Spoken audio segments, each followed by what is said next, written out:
We begin our journey into the quiet shadows of a fading age, drifting back over 400 years to a time when the world of Japan was defined by the whisper of silk and the cold, unforgiving ring of steel. We seek the path of the masterless swordsman, Miyamoto Musashi, a figure whose life was not merely history, but a profound exercise in philosophy, transcribed by the sword. Let a sense of deep stillness settle over us as we softly observe the landscape of late 16th century Japan. This is the Sengoku Jidai, the age of warring states, a time of beautiful, ruthless chaos, but even chaos must eventually tire. Musashi was born toward the end of this great age of strife, his existence tied to the fading echo of grand, bloody conflicts.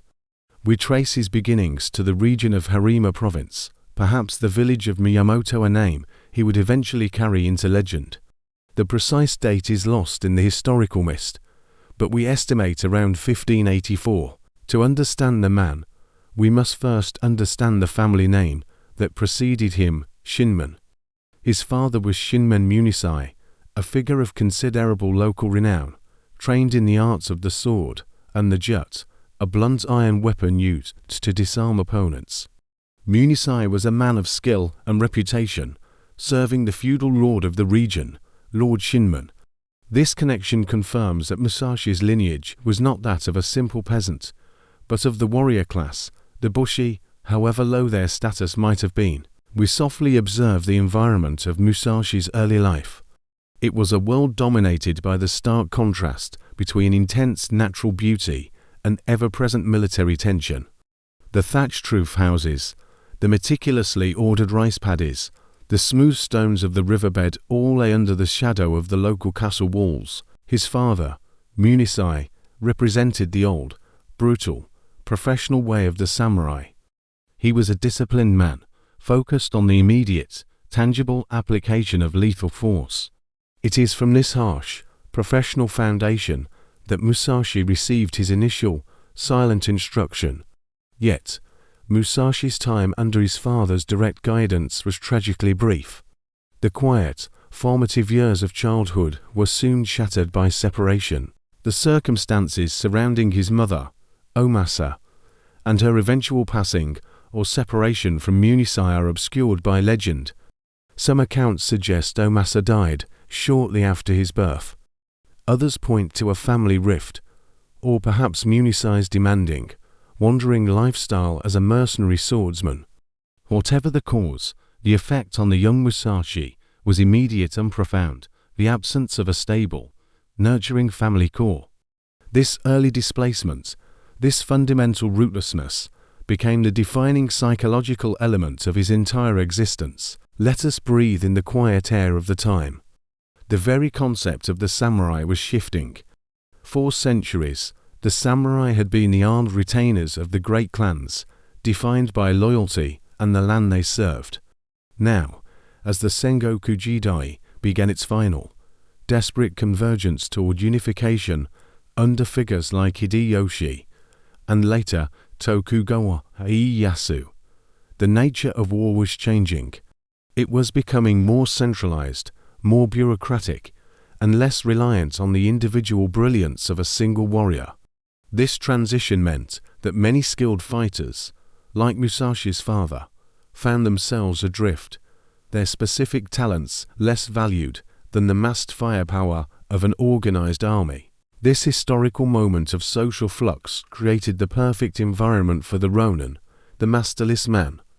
A Ronin was a figure both feared and pitied, a warrior stripped of purpose, defined only by his sword and his skill. Musashi was destined to embody the Ronin ideal, not as a symbol of failure, but as a living monument to self-reliance. We acknowledge the deep significance of this early separation. It is generally accepted that Musashi was eventually entrusted to the care of his maternal uncle, a monk named Dorin. Dorin lived in a monastery, perhaps the Shorin temple near the village of Miyamoto. This shift from the harsh discipline of the sword master to the quiet, intellectual discipline of the Buddhist monk was a crucial, defining dualism in Musashi's early years. He moved from the world of steel and blood to the world of philosophy and calligraphy.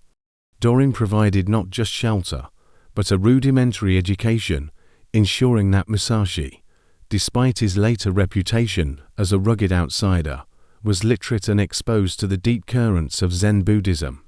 This monastic influence accounts for the philosophical depth that permeates his later work, the Book of Five Rings. He would not just cut down an opponent. He would later analyze the very nature of confrontation. The young Musashi, however, was reportedly a difficult child. Energetic, aggressive, and fiercely independent, the quiet life of the monastery struggled to contain his powerful, restless spirit. He was drawn, perhaps instinctually, to the violence and power he inherited from his father. The world of the Jue and the sword called to him more urgently than the world of the straw and the meditation cushion. We let the image of the young, isolated boy settle. His early trauma, combined with the instability of the era, forced him to rely on his own abilities. He developed a deep-seated distrust of formal structure, an aversion to the established rules of the Jue, and a relentless focus on practical application. This mindset would eventually lead him to forge his own, unorthodox way of the sword. The path was set, defined by the lack of a traditional map. The path toward legend began not with a grand battle, but with a sudden, sharp explosion of violence at the tender age of 13. We softly approached the quiet village of Hirafuku, Yarima province, where, in 1596, Miyamoto Musashi fought his very first duel. His opponent was Arima Kihei, a seasoned samurai from the Shinto-rya school of swordsmanship. This school emphasized formal technique, rigid posture, and adherence to tradition. Kihei was likely wandering through the region, challenging local masters to uphold his school's reputation, a common practice for warriors seeking to make a name for themselves. We picture the scene. The young Musashi, likely thin, restless, and still growing, was filled with a ferocious, untamed energy. He challenged Kihei, perhaps not out of professional rivalry, but out of a deep, urgent need to test the power that surged within him. Kihei, seeing a mere boy, treated the encounter with contemptuous amusement. He was an adult, highly trained, facing a child wielding a wooden training sword, a bokken. Musashi later recounted the details of this clash. The formalized rules, the established distance, the polite bows, none of this mattered to the 13-year-old. His action was instantaneous and brutally effective. He did not engage in the complex ritual of the duel. Instead, Musashi rushed the man, striking him down with a wild, overwhelming force. The movement was crude, unpolished, yet possessed a raw, lethal efficiency. The accounts agree that Musashi struck Kihei first, knocking him to the ground. Then, he continued to attack, beating the already fallen man until Kihei was dead. The action was shocking not just for its lethality, but for its lack of samurai decorum. It was not a stylized, honorable defeat. It was a desperate, chaotic fight for survival, ending in a brutal, ugly climax. We let the psychological weight of this first kill settle into the atmosphere. For the boy Musashi, this event was a lightning bolt of realization. He learned instantly that technical perfection was secondary to psychological resolve and ruthless application. The formal rules of the Jue, the elegant stances, the polite distance, all were relevant when confronted with the ultimate pressure of life and death. His lack of formal training, his absence of Bushido decorum, ironically gave him an advantage. He was free to be utterly pragmatic. This duel established the core philosophy of Musashi's entire career: survival at all costs. The shame of killing a respected samurai so crudely was perhaps muted by the exhilaration of victory. But the event forever marked him as an outsider. The samurai world prized elegant, controlled death. Musashi delivered ugly, chaotic victory. Following this shocking event, Musashi's life entered a new phase of rootlessness. He continued his training, now likely guided by his uncle, Dorin, who, despite his monastic vows, understood the warrior spirit. However, the true Jue for Musashi became the road. He began a wandering life, traveling across the provinces, absorbing whatever instruction or challenge fate placed in his path. His training methods were highly unconventional. He rejected the rigid warm-ups, the formalized practice of kata, and the deep, spiritual discipline of traditional schools. Instead, he favored continuous, practical application. His belief was simple: if a technique could not be applied immediately, brutally, and effectively in a life-or-death scenario, it was useless. His body was his laboratory. The challenges he faced were his textbooks. We note the significance of this self-directed study. Most swordsmen dedicated their lives to one school, one master, practicing the same movements thousands of times until they became second nature. Musashi dedicated his life to a single principle: victory. He adapted, borrowed, and discarded techniques with ruthless efficiency, creating a synthetic style defined only by its effectiveness. The atmosphere of the late 16th century encouraged this wandering. With the age of warring states drawing to a close, massive numbers of soldiers, mercenaries, and samurai were demobilized. The roads were crowded with ronin, all seeking employment, land, or merely a way to feed themselves. The duel became an economic necessity, as much as a test of skill, a way to demonstrate value and secure a reputation. Musashi was not simply learning swordsmanship, he was learning the psychology of battle. He observed his opponents, not just their movements, but their breathing, their focus, their intent. He learned to manipulate their expectations, to draw them into a psychological trap before delivering the physical blow. Even in these early years, the seed of his later philosophy, that the warrior's mind is the ultimate weapon, was already being sown. We let the sound of his rough straw sandals on the dusty road accompany us. He is moving toward the inevitable epicenter of the era's final conflict, where his fate, and the fate of Japan, would be decided. The quiet accumulation of skill and experience was swiftly interrupted by the thunder of a massive, final war. We drift toward the year 1600, the moment that defined the end of the Sengoku Jidai and the beginning of the Tokugawa or shogunate, the Battle of Sekigahara. This was not a duel. It was a collision of armies, involving over 160,000 men. The entire political landscape of Japan was polarized into two massive forces: the Eastern Army, led by the pragmatic, patient Tokugawa Ieyasu, and the Western Army, loyal to the young heir, Toyotomi Hideori, and effectively commanded by the strategic genius Ishida Mitsunari. Musashi, then a young man of 16, found himself drawn to this immense conflict. Historical records strongly suggest that Musashi fought on the side of the losing Western Army. The details are scarce, but his presence is often traced back to the forces of the Ukita clan, fighting valiantly on the losing side. We imagine the sensory overload of this battlefield. The deep, heavy morning mist, the smell of gunpowder and wet earth, the terrifying sound of massed war cries, the dull, rhythmic beat of drums signaling commands, and the flash of thousands of banners. This was a world away from the intimate, singular focus of the duel. Musashi was not fighting one man, he was fighting the impersonal, overwhelming machinery of war. The battle itself was a chaotic, intense slaughter, decided not by strategy, but by a sudden, devastating betrayal. The forces of Kobayaka Hideyoki, originally aligned with the West, suddenly switched sides, attacking Mitsunari's flank. This single act of treachery broke the Western resolve, turning the clash into a rout and cementing Tokugawa Ieyasu's victory. We follow Musashi through the terrifying, fluid landscape of the collapsing army. To survive Sekigahara on the losing side required more than just skill with a sword. It required cunning, speed, and luck.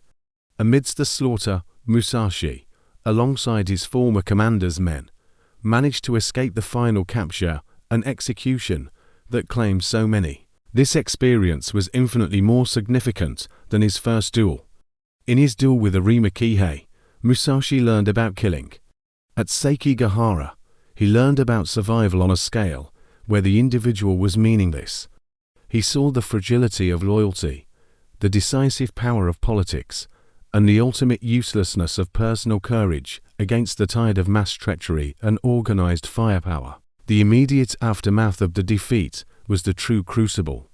Musashi was now officially a defeated ronin of the Western forces, hunted by the victorious Tokugawa regime. His former allegiances meant that his life was constantly at risk.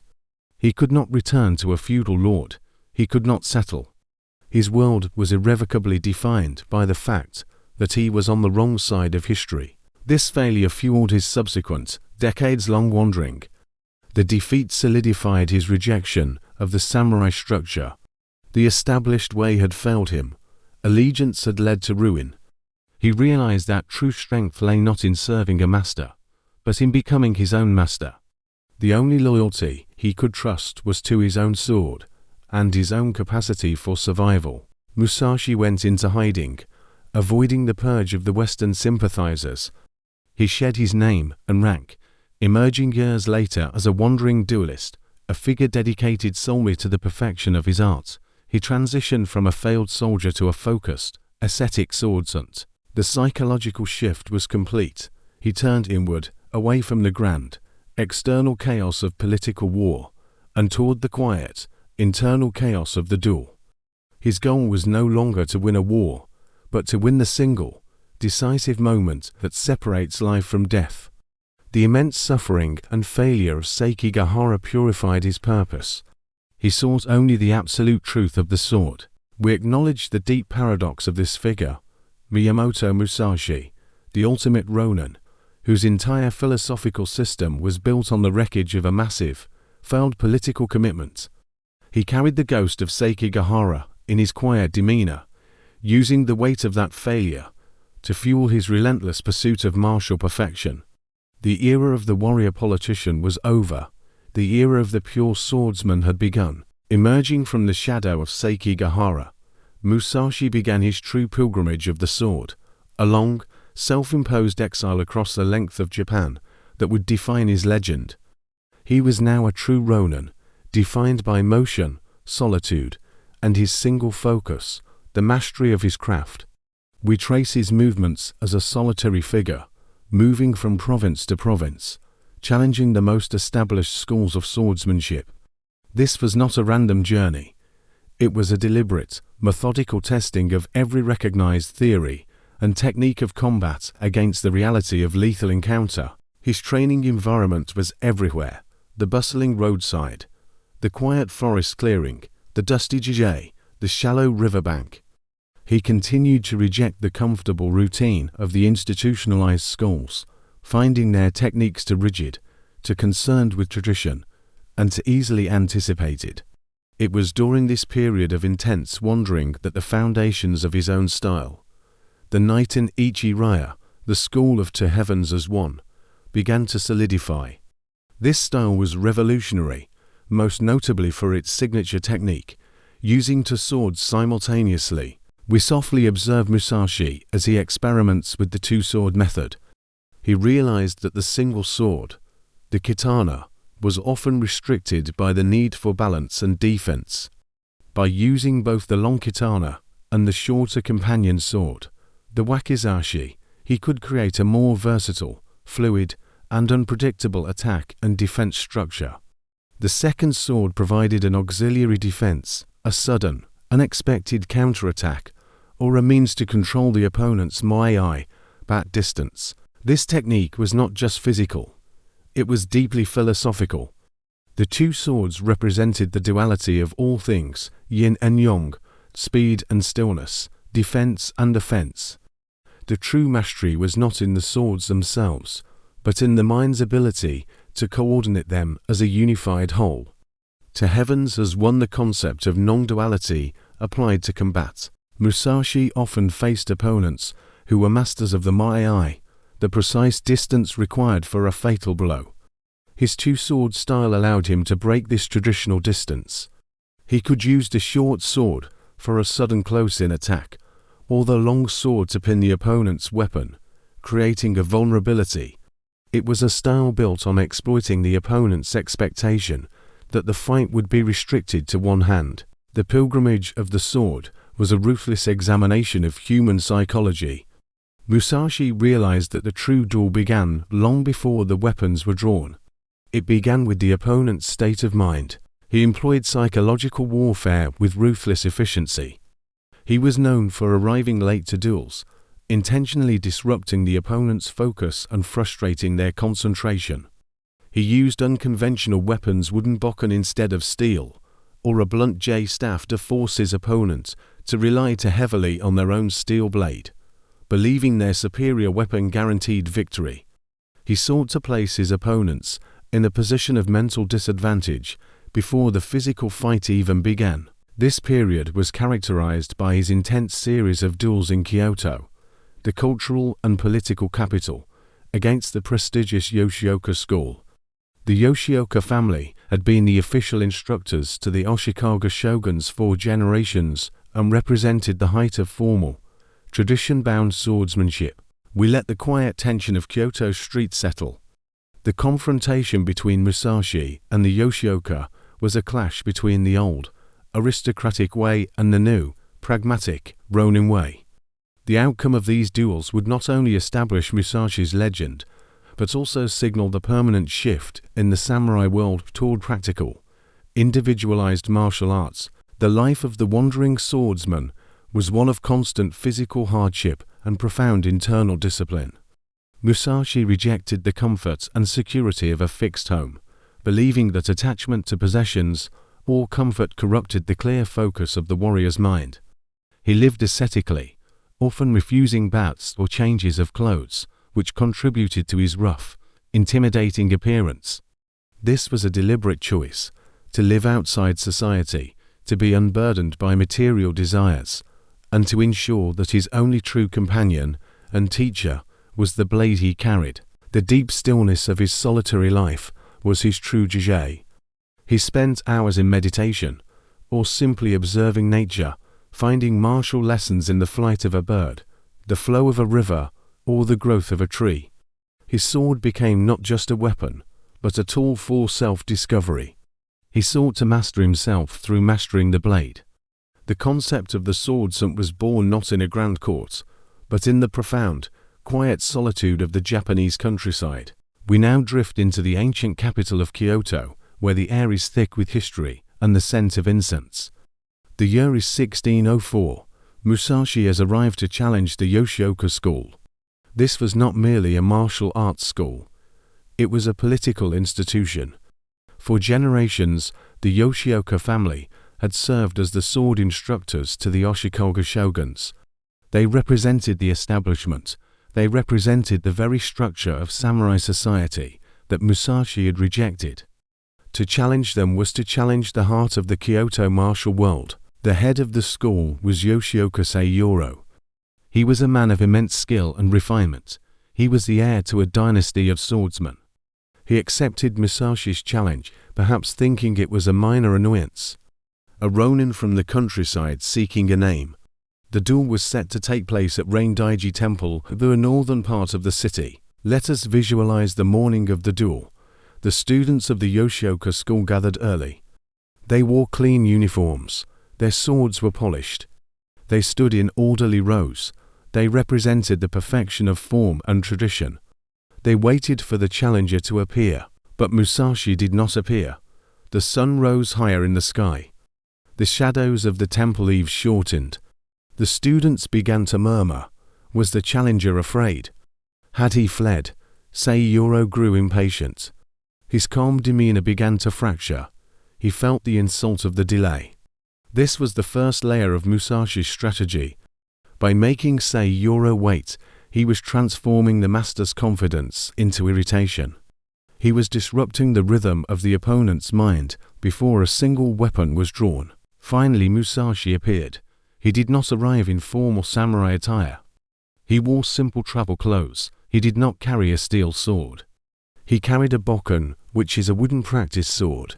This was a deliberate visual insult. To face a master of the Yoshioka with a piece of wood was to say that steel was not necessary. It was a statement of supreme arrogance or supreme confidence. Seiyoro was now furious. He saw the wooden sword and felt the disrespect. He drew his steel katana. The blade hissed as it left the scabbard. The sun caught the polished metal. Seiyoro advanced. He moved with the fluid grace of the dojo. He prepared to deliver a single perfect killing stroke that would end this farce. Musashi stood still. He held the wooden sword low. He did not adopt a formal stance. He simply waited.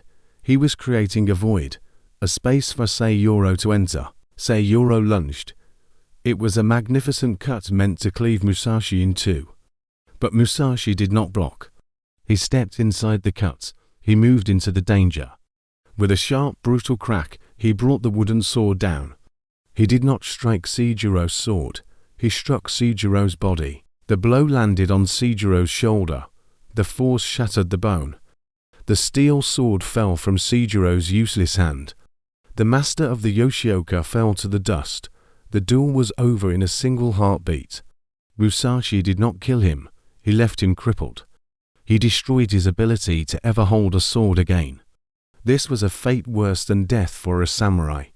It was the total destruction of his identity. Musashi turned and walked away. He left the student standing in stunned silence. He had proven that the wooden sword of the Ronin was superior to the steel of the aristocrat if the mind behind it was stronger. The legend of the Yoshioka invincible style was broken on the ground of Reindaiji Temple. The defeat of Seiyoro sent a shockwave through Kyoto. The honor of the Yoshioka clan was in ruins. The leadership of the school passed immediately to Seijuro's younger brother, Yoshioka Denshichiro. Denshichiro was a different man from his brother. Where Seiyoro was refined, Denshichiro was robust and powerful. He was a man of physical strength. He demanded immediate revenge. He challenged Musashi to a second duel. This was not just a fight. It was a desperate attempt to salvage the reputation of a dynasty. The duel was arranged to take place at the Sanjisangendo. This is a massive temple famous for its 1,000 statues of the goddess Kannon, and its incredibly long wooden hall. It is a place of deep spiritual power. Once again the Yoshioka students gathered. This time the atmosphere was not one of arrogance, but of tense fury. They wanted blood. Denshichiro stood in the center of the grounds. He carried a 5-foot wooden staff reinforced with iron rings. He intended to crush Musashi with brute force. And once again Musashi was late. He let the hours pass. He let the fury of Denshichiro boil over into exhaustion. He let the students stand in the cold wind until their muscles were stiff and their minds were dull. Musashi was weaponizing time. He understood that anger burns energy. By the time he arrived, the Yoshioka were not focused warriors. They were tired and frustrated men. Musashi arrived casually. He walked with a loose gait. He looked at the massive temple hall. He seemed uninterested in the man waiting to kill him. This indifference was the final psychological blow. Denshichiro roared and charged. He swung the heavy iron-reinforced staff. The sound of the weapon cutting the air was terrifying. It was a blow meant to shatter bone, and would alike. Musashi did not retreat. He did not try to match Denshichiro's strength. He flowed around the attack.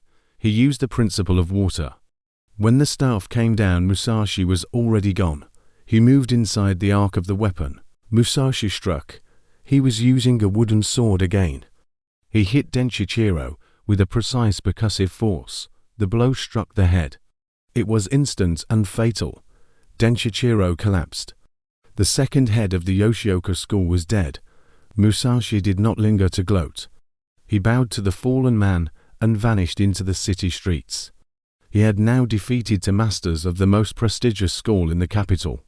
He had dismantled the hierarchy of Kyoto swordsmanship single-handedly. The Yoshioka school was now desperate. They had lost their leader. They had lost their heir. They had lost their reputation. They could not let Musashi live. If he lived, their school was finished. They abandoned the idea of a formal duel. They decided on war. They issued a third challenge, but this was a trap. They challenged Musashi to meet them at the spreading pine tree at Ichijoji. But they did not intend to send a single duelist. They mobilized the entire school. 70 men, archers, musketeers, swordsmen. They planned to ambush Musashi and cut him to pieces. They would wash away their shame with overwhelming force. We drift to the foot of Mount Hiei, to the site of the spreading pine at Ichi-Joji. It is before dawn. The air is cold and damp with dew. The Yoshioka clan has assembled. They have brought a nominal champion. It is the young son of Seiyuro, a child named Matashachiro. He is 12 years old. He is there as a figurehead to make the ambush look like a duel. But behind the boy hides an army of 70 heavily armed men. They hid in the tall grass and the rice paddies. They waited for Musashi to arrive. They expected him to be late again. They thought they understood his pattern. They planned to spring the trap when he walked casually down the road in the late morning. But Musashi had anticipated their anticipation. He knew that, after 2 defeats, they would not play fair. He knew that honor had been replaced by desperation. So Musashi did the opposite of what he had done before. He arrived early. He arrived hours before the dawn, while the Yoshioka was still getting into position. He hid himself in the undergrowth near the pine tree. He became a part of the landscape. He waited in the darkness, listening to his enemies setting up their ambush. He watched them preparing to kill him. When the sun began to rise, the Yoshioka were focused on the road, expecting Musashi to appear from the city. They were looking the wrong way. Musashi sprang from the bushes. He did not run away. He ran directly at the center of the group. He targeted the commander. He targeted the child Matashachiro. This was a brutal calculation. The boy was the head of the clan. If the boy fell, the clan had no leader. Musashi cut down the child.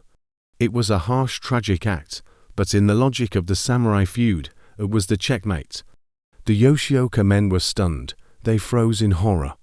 In that second of hesitation, Musashi drew his second sword. This is the moment legend says the night an Ichiraya was truly born. Facing 70 men, Musashi could not rely on a single blade. He needed to defend and attack in all directions. He fought with a sword in each hand. He became a whirlwind of steel. He did not try to kill 70 men. He tried to create chaos. He cut a path through the confused mass of students. He moved constantly. He never let them encircle him. He used their numbers against them. They crowded each other. They couldn't shoot arrows or fire muskets without hitting their own men. Musashi broke through the line. He reached the edge of the rice paddies. He turned and ran. He escaped into the mists of Mount Hiei. Behind him he left the shattered remains of the Yoshioka school. He had killed the father. He had killed the uncle. He had killed the son. And he had humiliated the entire student body. The Yoshioka school never recovered. It dissolved shortly after. Musashi had not just won a duel. He had annihilated an institution. The battle at the spreading pine was the climax of his youth. It was the moment he realized that he was invincible in combat, but it also left him isolated. He was a demon in the eyes of Kyoto. He could not stay. He had to return to the road. Musashi left Kyoto quietly. He faded back into the landscape of the Ronin. He traveled south towards the city of Nara. Nara was an ancient capital, older even than Kyoto. It was a place of temples and deer and deep spiritual roots. It was also the home of the Hozoin Temple, famous for its warrior monks. The Hozoin monks practiced a unique form of martial arts using the yori or spear. Specifically, they used a cross-shaped spear with a crescent moon blade on the side. This allowed them to hook and trap a sword as well as thrust. The head of the temple was Hozoin Inai, a man who was both a Zen master and a spear master. Musashi approached the temple with the arrogance he showed the Yoshioka, but with a seeker's curiosity. He was looking for a different kind of challenge. He wanted to understand the spear. He was granted an audience and a match. However, he did not fight the abbot Inai himself, who was quite old. He fought the head monk Hozoin. We visualize the courtyard of the Nara temple. The gravel is raked.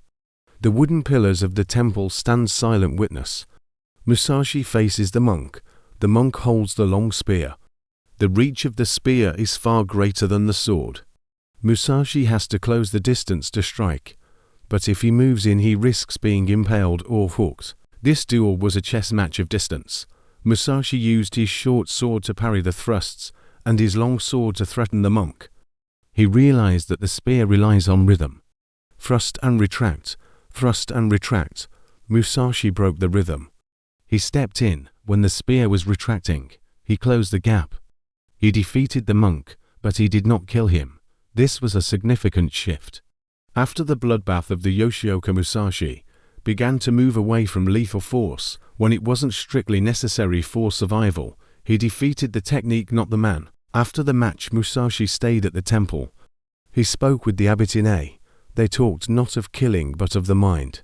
Ine introduced Musashi to the concept that the sword and the mind are one. He spoke of Zen. He spoke of the moon in the water, the mind that reflects reality perfectly without distortion. This was a pivotal moment. Musashi began to see that his anger and his strength were not enough. He needed clarity. He needed the void. The Hozoin monks were warriors, but they were also men of peace. They showed Musashi that martial arts could be a path to enlightenment, not just a tool for slaughter. Musashi left Nara changed. He was still a wanderer. He was still a killer when he had to be, but the seed of the philosopher was growing. He walked the mountain paths, thinking of the cross-shaped spear and the crescent moon. He realized that every weapon has a nature, and to defeat it, you must understand that nature. You must become the spear to defeat the spear. He traveled on towards the province of Iga, the land of the ninja and the hidden arts. But his mind was still on the lesson of the monks. The way of the warrior is a twofold way of pen and sword. He began to practice calligraphy and painting. He realized that the stroke of the brush and the stroke of the sword came from the same place, the spirit. He was moving towards his next great rivalry. The name Sasaki Kijiro began to whisper in the wind. The demon of the western provinces, the man with the drying pole sword. Fate was slowly drawing these two opposites together. But for now Musashi walked alone in the deep green silence of the Japanese cedar forests. We follow Musashi as he drifts further west, entering the rugged terrain of the Chigoku region. The year moves forward slowly. Musashi is in his mid-20s now. The raw explosive energy of the teenager who killed Arima Kihei has tempered into a cold hard steel. He is no longer proving he can fight. He is investigating the limits of his own potential. He encounters a master of the kusarigama. This is a distinct and dangerous weapon. It consists of a sickle purely for cutting attached to a long metal chain with a heavy iron weight at the end. It is a weapon of distance and entanglement. The user swings the weight to strike the opponent or entrap their sword, then rushes in with the sickle to finish the fight. The master was Shishido Bacon. He lived somewhat as a recluse, perhaps a bandit or a fallen samurai, taking refuge in the hills. The duel took place in a grassy field where the chain could swing freely. Musashi observed the weapon. He saw the danger. If the chain wrapped around his sword, he would be disarmed. If the weight hit his skull, he would be dead. The spinning weight created a zone of death that was difficult to penetrate. Musashi adopted a stance with his two swords. He kept the long sword high and the short sword low. He watched the rotation of the weight. He listened to the whoosh of the iron cutting the air. He realized that the chain had a moment of weakness. When the weight was fully extended, it had momentum, but no flexibility. Shishido swung the chain. Musashi did not block. He threw his short sword. This was a shocking breach of convention. Samurai do not throw their swords, but Musashi was not a samurai of convention. The short sword flew through the air and struck Shishido in the chest. The chain faltered. The rhythm broke. In that split second of Shishido's pain and surprise, Musashi closed the distance. He struck with his long sword. The duel was over. This encounter reinforced Musashi's pragmatism. He used the tool available.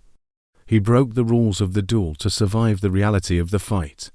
He learned that the warrior must not be attached to the weapon. If throwing the sword brings victory, then throw the sword. The goal is not to hold the sword. The goal is to cut the enemy. Musashi continued to travel. He spent time in the mountains, living off the land. He carved statues of the Buddha out of wood. The act of carving required patience. It required seeing the image inside the wood before the knife touched the surface. This was the same as seeing the victory before the duel began. He began to formulate the concept of the gaze. He wrote later that one must look at the enemy without focusing on any single part. If you look at the sword, you are distracted by the sword. If you look at the eyes, you are distracted by the eyes. You must look at the whole. You must see the mountain in the distance and the cherry blossom in front of you at the same time. This soft eyes approach allowed him to react to movement instantly, without the delay of cognitive processing. He was training his subconscious to fight. He arrived in the province of Izuma. He challenged the strongest lord in the area of Matsudra. He was granted a match against the lord's retainer. The match was held in the castle gardens. The gravel was white and pristine. Musashi used a wooden sword. The retainer used a wooden sword. But the retainer was strong. He pushed Musashi back. Musashi retreated to the edge of the veranda.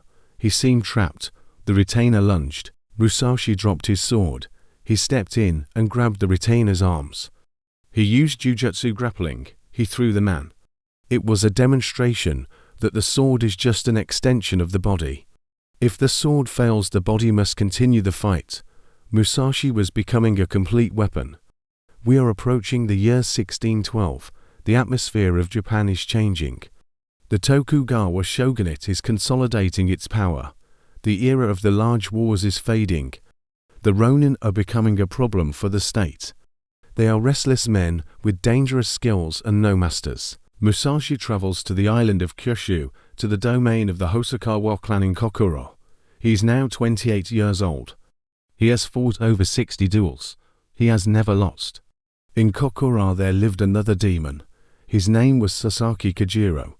Kajiro was the opposite of Musashi in every way. Musashi was unkempt, dirty and pragmatic. Kajiro was elegant, refined and fashionable.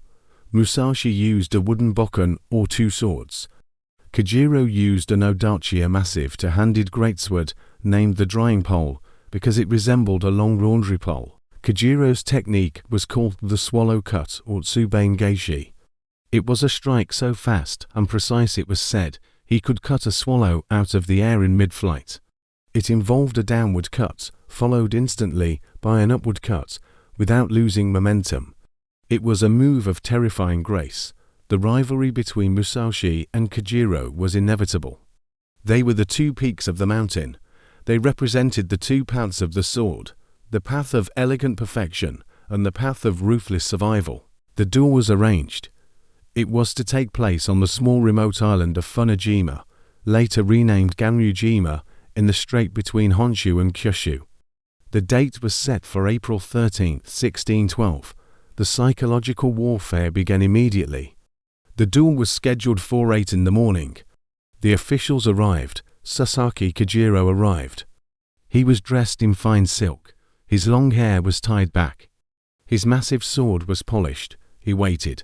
Musashi was not there. 8 o'clock passed. 9 o'clock, 10 o'clock. The officials sent a messenger to Musashi's lodging.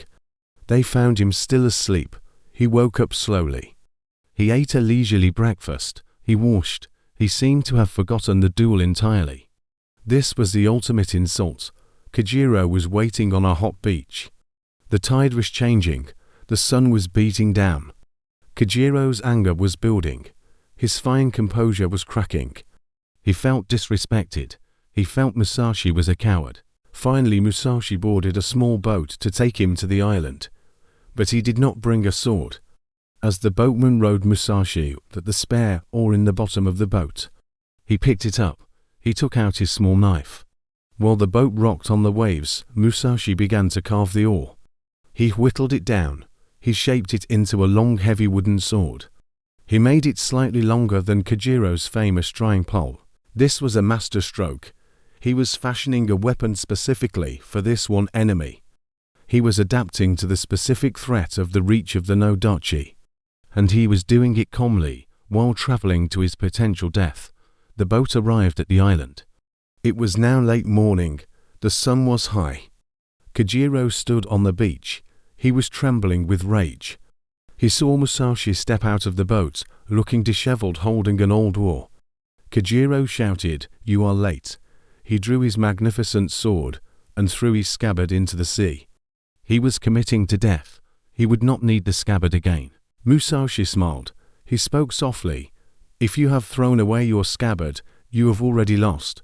This comment shattered Kojiro's focus. It implied that Kojiro was already dead.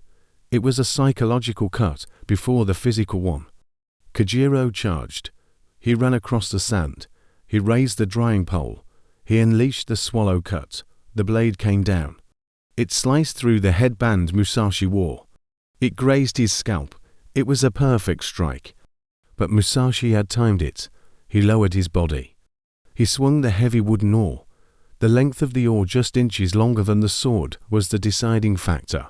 The heavy wood struck Kojiro on the top of the head. The sound was a dull thud. The elegant swordsman collapsed. His skull was crushed. He died instantly on the sand of the lonely island. Musashi paused. He checked the body. He did not celebrate. He did not speak. He bowed to the officials. He turned and walked back to the boat. He left the island immediately. He had defeated the greatest rival of his life. He had proven that the mind and the adaptation of the tool were superior to the rigid perfection of style. But something changed in Musashi that day. He never fought a lethal duel again. The death of Sasaki Kojiro marked the end of Musashi's youth. He was 29. He had reached the summit of martial skill. He had killed over 60 men. And on the boat ride back from Ganyujima, he realized the emptiness of it. He had won, but what had he built? He had left a trail of corpses and broken skulls. He realized that true mastery could not just be about killing. It had to be about something more. It had to be about life. About the way we drift into the middle years of Musashi's life.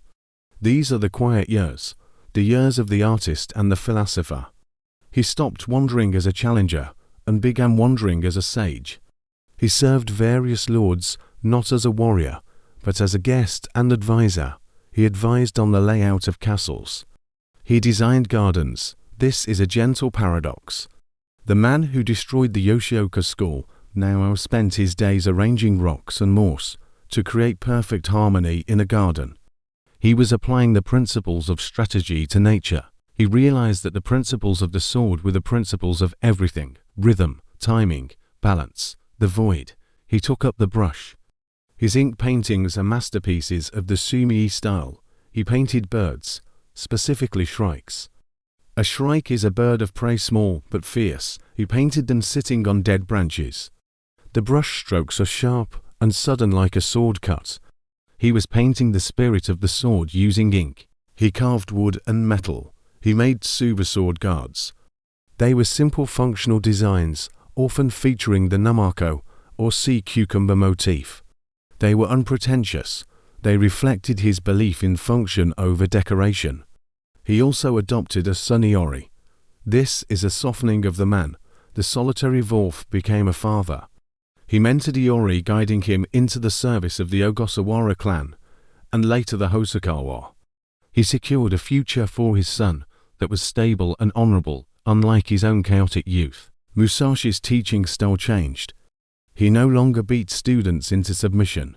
He taught them to look inward. He wrote a set of principles, called the Dokard, or the way of walking alone.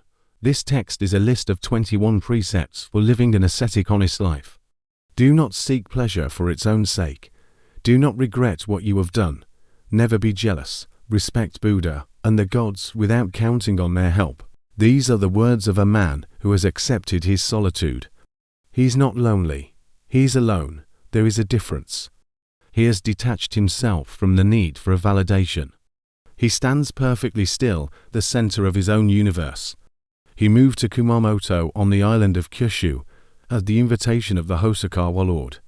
He was given a stipend, but he did not live in the castle. He lived in a cave, the Rigando Cave Spirit Rock Cave. The cave is quiet. It sits on the side of a mountain. Inside, the air is cool and damp. There is a stone statue of the four-armed cannon.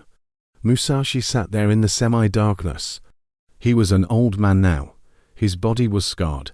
His joints likely ached from years of sleeping on the ground and fighting. He felt his end approaching. He knew he had one final duty. He had to write down the truth of his school. He had to transmit the Niiten Ichi Raya to the future. He laid out fresh paper. He ground his ink. He picked up his brush. And he began to write Go-Rin no Sho, the Book of Five Rings. We enter the final segment of our journey, sitting quietly in the Rigando cave with the old master. The only sound is the scratch of the brush and the wind in the trees outside. Musashi divided his teaching into 5 books based on the Buddhist elements: earth, water, fire, wind, and void. The Book of Earth outlines the basics. It is the foundation. He writes about the importance of the carpenter. He compares the samurai to the carpenter. Both must know their tools. Both must measure correctly. Both must build a structure that stands. He emphasizes that the way of the warrior is the resolute acceptance of death. The Book of Water deals with fluidity. Water takes the shape of its container. It can be a drop or an ocean. Musashi teaches that the warrior spirit must be like water, calm on the surface, but with immense power underneath. He describes the physical techniques: the gaze, the stance, the grip. But he insists that the technique must be flexible. You must not have a favorite stance. You must flow.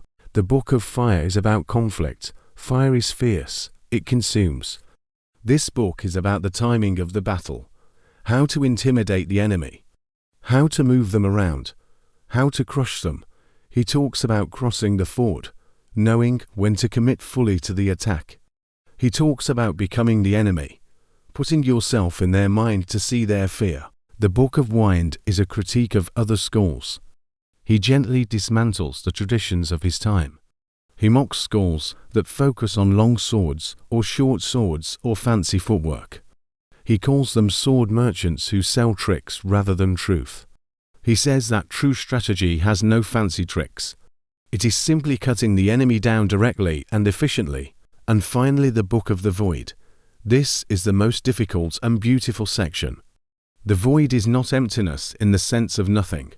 It is the nature of things that cannot be known. It is the intuitive understanding that comes when technique is forgotten.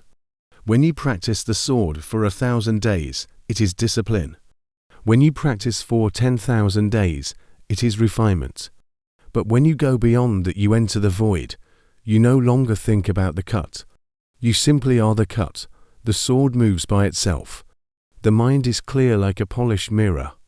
This is the state of mush in no mind. Musashi finished writing the book in 1645. He gave it to his disciple. A few weeks later, Miyamoto Musashi died.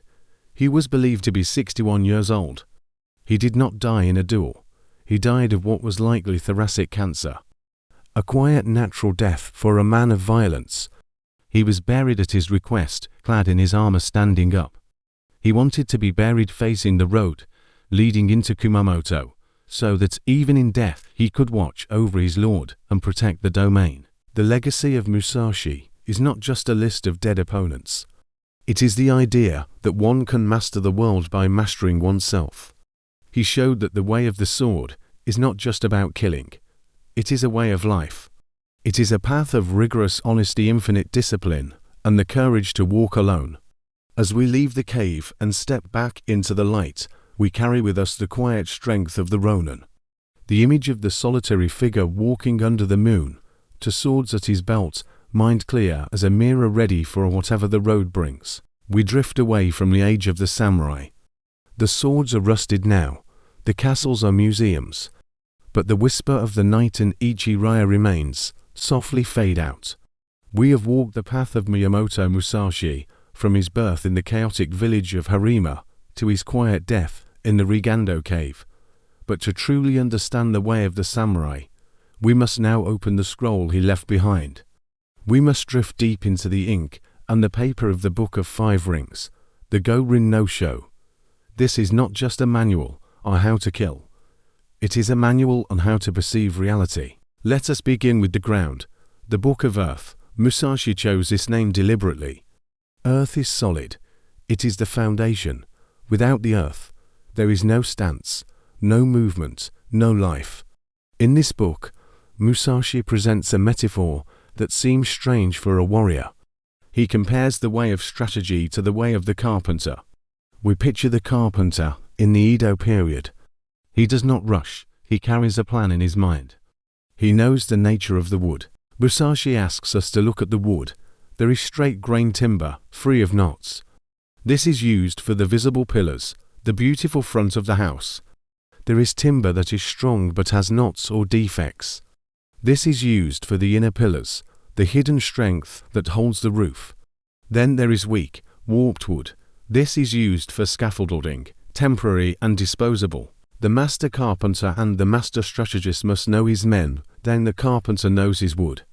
He must know who is the pillar and who is the scaffolding. He must not ask the scaffolding to bear the weight of the roof. This is the essence of leadership and self-knowledge. Musashi is telling us to look at our own character honestly. Are we strong enough to be the pillar? Or do we need to be shaped and planed before we can bear the weight? We drift deeper into the Book of Earth. Musashi speaks of rhythm. He says there is rhythm in everything. There is a rhythm to the rising of the sun and the setting of the moon. There is a rhythm to the way a merchant becomes rich. There is a rhythm to the way a house collapses. In combat, rhythm is life. If you fight with the same rhythm as your enemy, you are stuck in a stalemate. You are dancing to his music. To win, you must find the reverse rhythm. You must strike in the silence between his beats. Imagine a drum beating. Dum, dum, dum. Most people move on the beat. Musashi teaches us to move in the space between the sounds. This is the rhythm of the void. It requires a mind that is not fixed on the obvious. He writes about the importance of weapons. He criticizes those who are fond of the long sword or the short sword. He says, do not have a favorite weapon. To have a favorite is to have a weakness. If you love the long sword, you will be defeated in a narrow hallway where the walls constrict you. If you love the short sword, you will be defeated on the open beach by a spearman. The true samurai loves nothing but survival. He uses the tool that fits the moment. This is the pragmatism of the earth. It is grounding yourself in the reality of the situation, not the fantasy of how you wish to fight. Musashi outlines the 9 principles in the Book of Earth. Let us absorb them slowly. 1. Do not think dishonestly. This is the hardest principle. It means total objectivity. You must not tell yourself you are winning when you are losing. You must not tell yourself you are skilled when you are lucky. Honesty is the steel of the mind. 2. The ways in training. There is no secret scroll that will make you a master. There is only the repetition of the cut. 10,000 times, 100,000 times, until the sword is not a tool, but a part of your arm. 3. Become acquainted with every art. Musashi says, do not just study the sword. Study the tea ceremony. Study the brush. Study the way a farmer tills the field. Every art teaches you about structure, about timing, about efficiency. The way of the sword is the way of the universe. If you understand the universe, you understand the sword. 4. Know the ways of all professions. Understand how the merchant thinks. Understand how the carpenter thinks. This gives you insight into human nature. If you know what a man values, you know how to defeat him. 5. Distinguish between gain and loss in worldly matters. This is strategic accounting. Does this action bring me closer to my goal? Or is it a waste of energy? Anger is usually a loss. Pride is usually a loss. Calm action is usually a gain. 6. Develop intuitive judgment and understanding for everything. This is the soft eye, seeing without looking, feeling the intention of the enemy before he moves. 7. Perceive those things which cannot be seen. This is the study of the hidden, the psychology of the opponent, the terrain that is out of sight, the political wind that blows behind the battle. 8. Pay attention even to trifles. The small detail, a loose strap on a sandal, a slight rust on a blade, a shift in the wind can decide the outcome of a life. The master notices the pebble before he trips on it. 9. Do nothing which is of no use. This is the ultimate efficiency. Do not make a movement that does not cut. Do not speak a word that does not convey meaning. Do not think a thought that does not clarify the mind. These principles are the soil. The Book of Earth asks us to plant our feet firmly in this soil. It is not exciting. It is not flashy. It is the quiet, hard work of building a foundation that cannot be shaken by fear or surprise. We stand on this earth, sword in hand, ready to build the house of our strategy. We move now from the earth to the element of water. We enter the book of water. Water is the perfect metaphor for the samurai spirit. It has no fixed shape. Pour it into a cup. It becomes the cup. Pour it into a teapot. It becomes the teapot. It can drip and it can crash. Musashi writes that the warrior spirit should be like water, calm on the surface, but with immense power underneath. Imagine a deep, slow-moving river. The surface looks like glass. It reflects the sky perfectly. But if you step into it, the current is strong enough to sweep you away. This is the mind of the master. To the enemy, he looks relaxed, almost asleep. But inside, the spirit is moving with unstoppable force. In this book, Musashi breaks down the physical techniques of his style, the knight and ichi-raya. But he describes them with poetic, fluid language. He talks about the gaze, he says.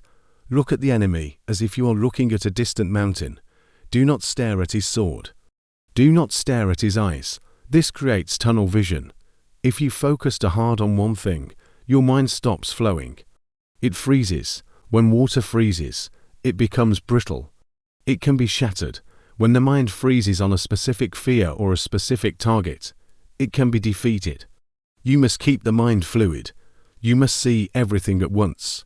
The mountain view allows you to see the enemy's sword, his feet, and the environment all in a single, soft focus. He discusses the grip.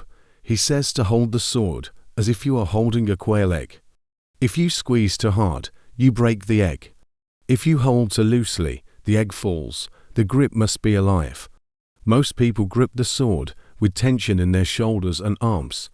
Musashi says the grip should be mostly in the bottom two fingers, the little finger and the ring finger. The thumb and index finger should be loose, floating.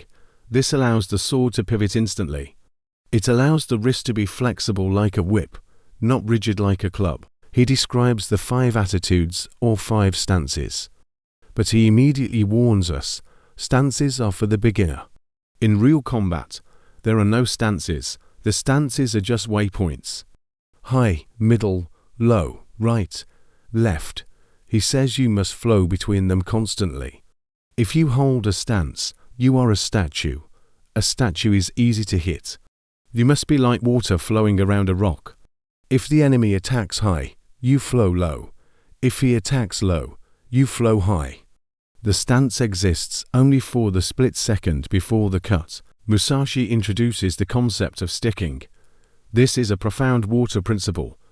When your sword touches the enemy's sword, you do not bounce off. You stick to it. You use the contact to feel his intention. Imagine two magnets touching. You feel the pressure. If he pushes, you yield and go around.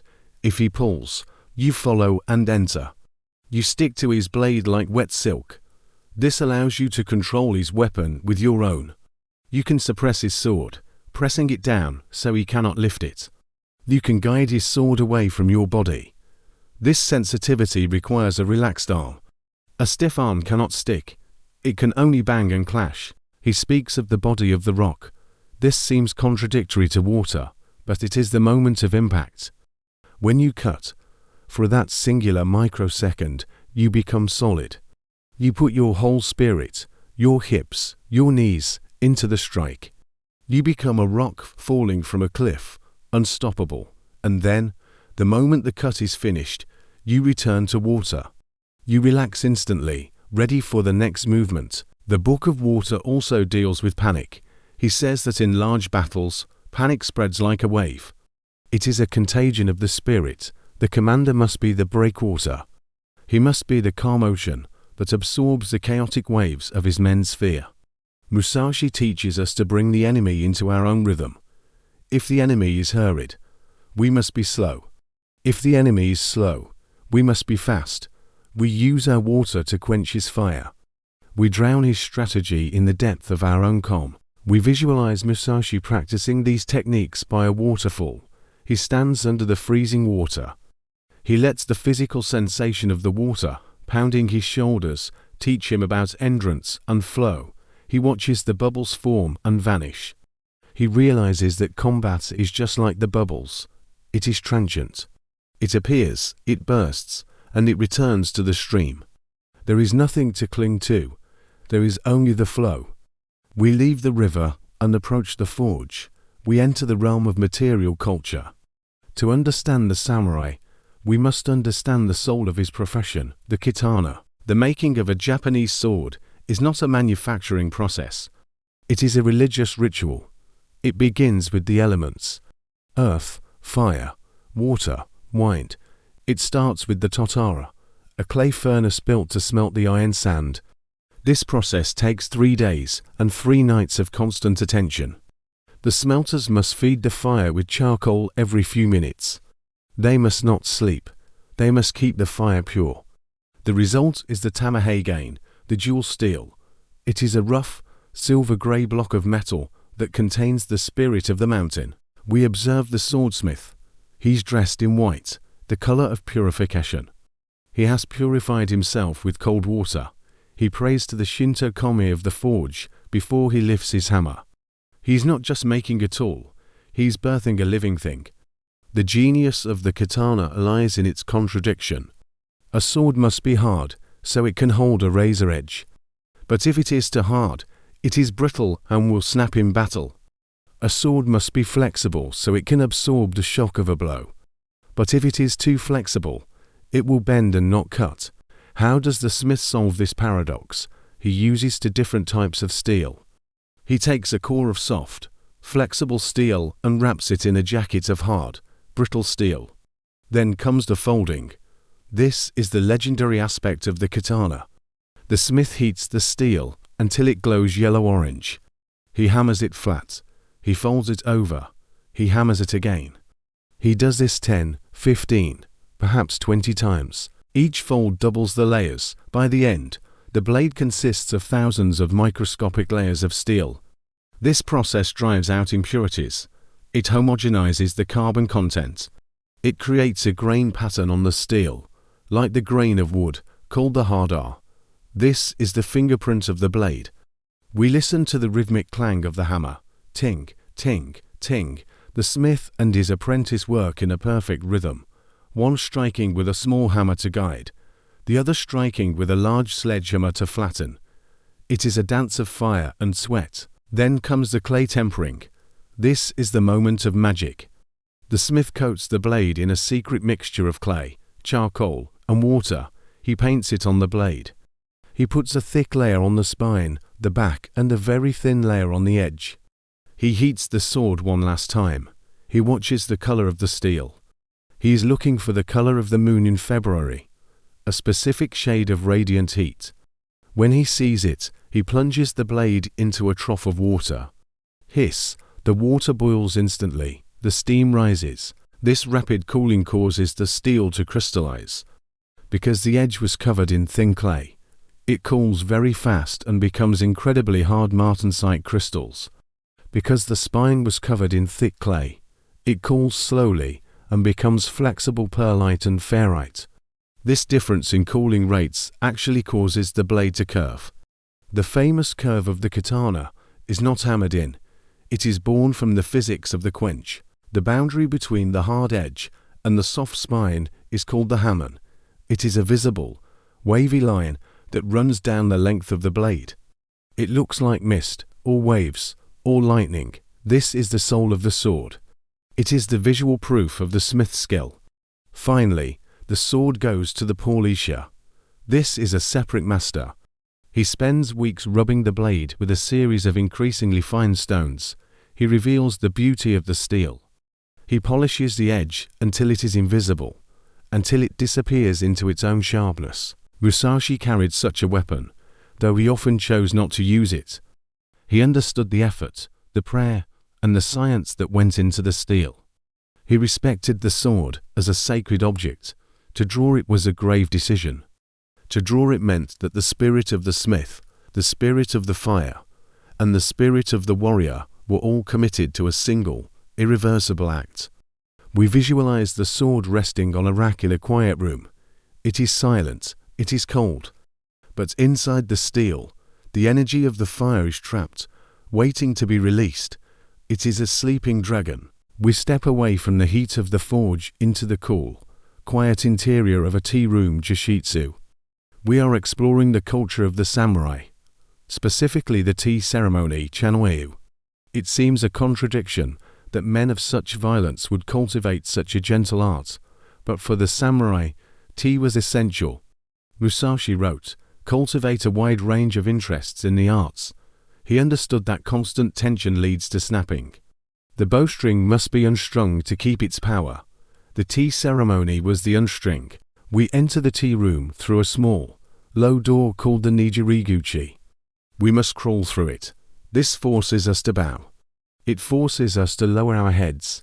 It forces the samurai to leave his long sword outside. Inside the tea room, rank does not exist. There is no general, no daimyo, no ronin. There is only host and guest. The room is small, usually 4.5 tatami mats. The light is dim, filtered through paper shoji screens. The air smells of charcoal and matcha. In the alcove tokonoma, there is a single scroll of calligraphy or a simple flower arrangement ikebana. The host prepares the tea. Every movement is choreographed.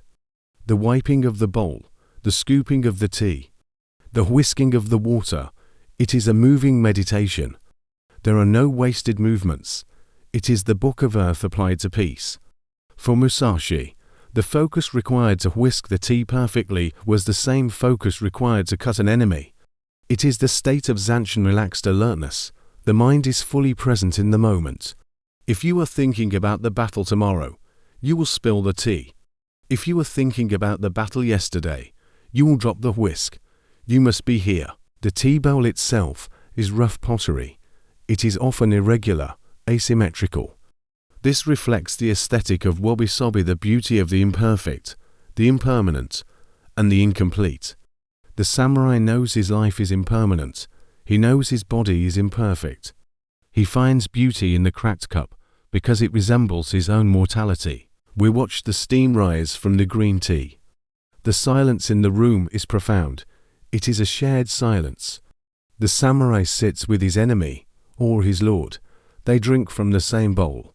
For this hour, there is no politics, there is no war. There is only the taste of the tea and the sound of the wind in the pines outside. Musashi practiced these arts. He was a master of calligraphy, shodo.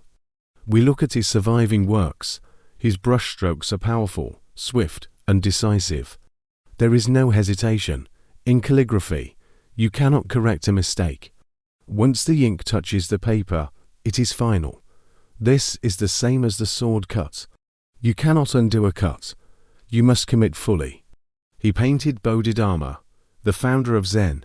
He painted him with staring, intense eyes. These are the eyes of a man who has looked into the void.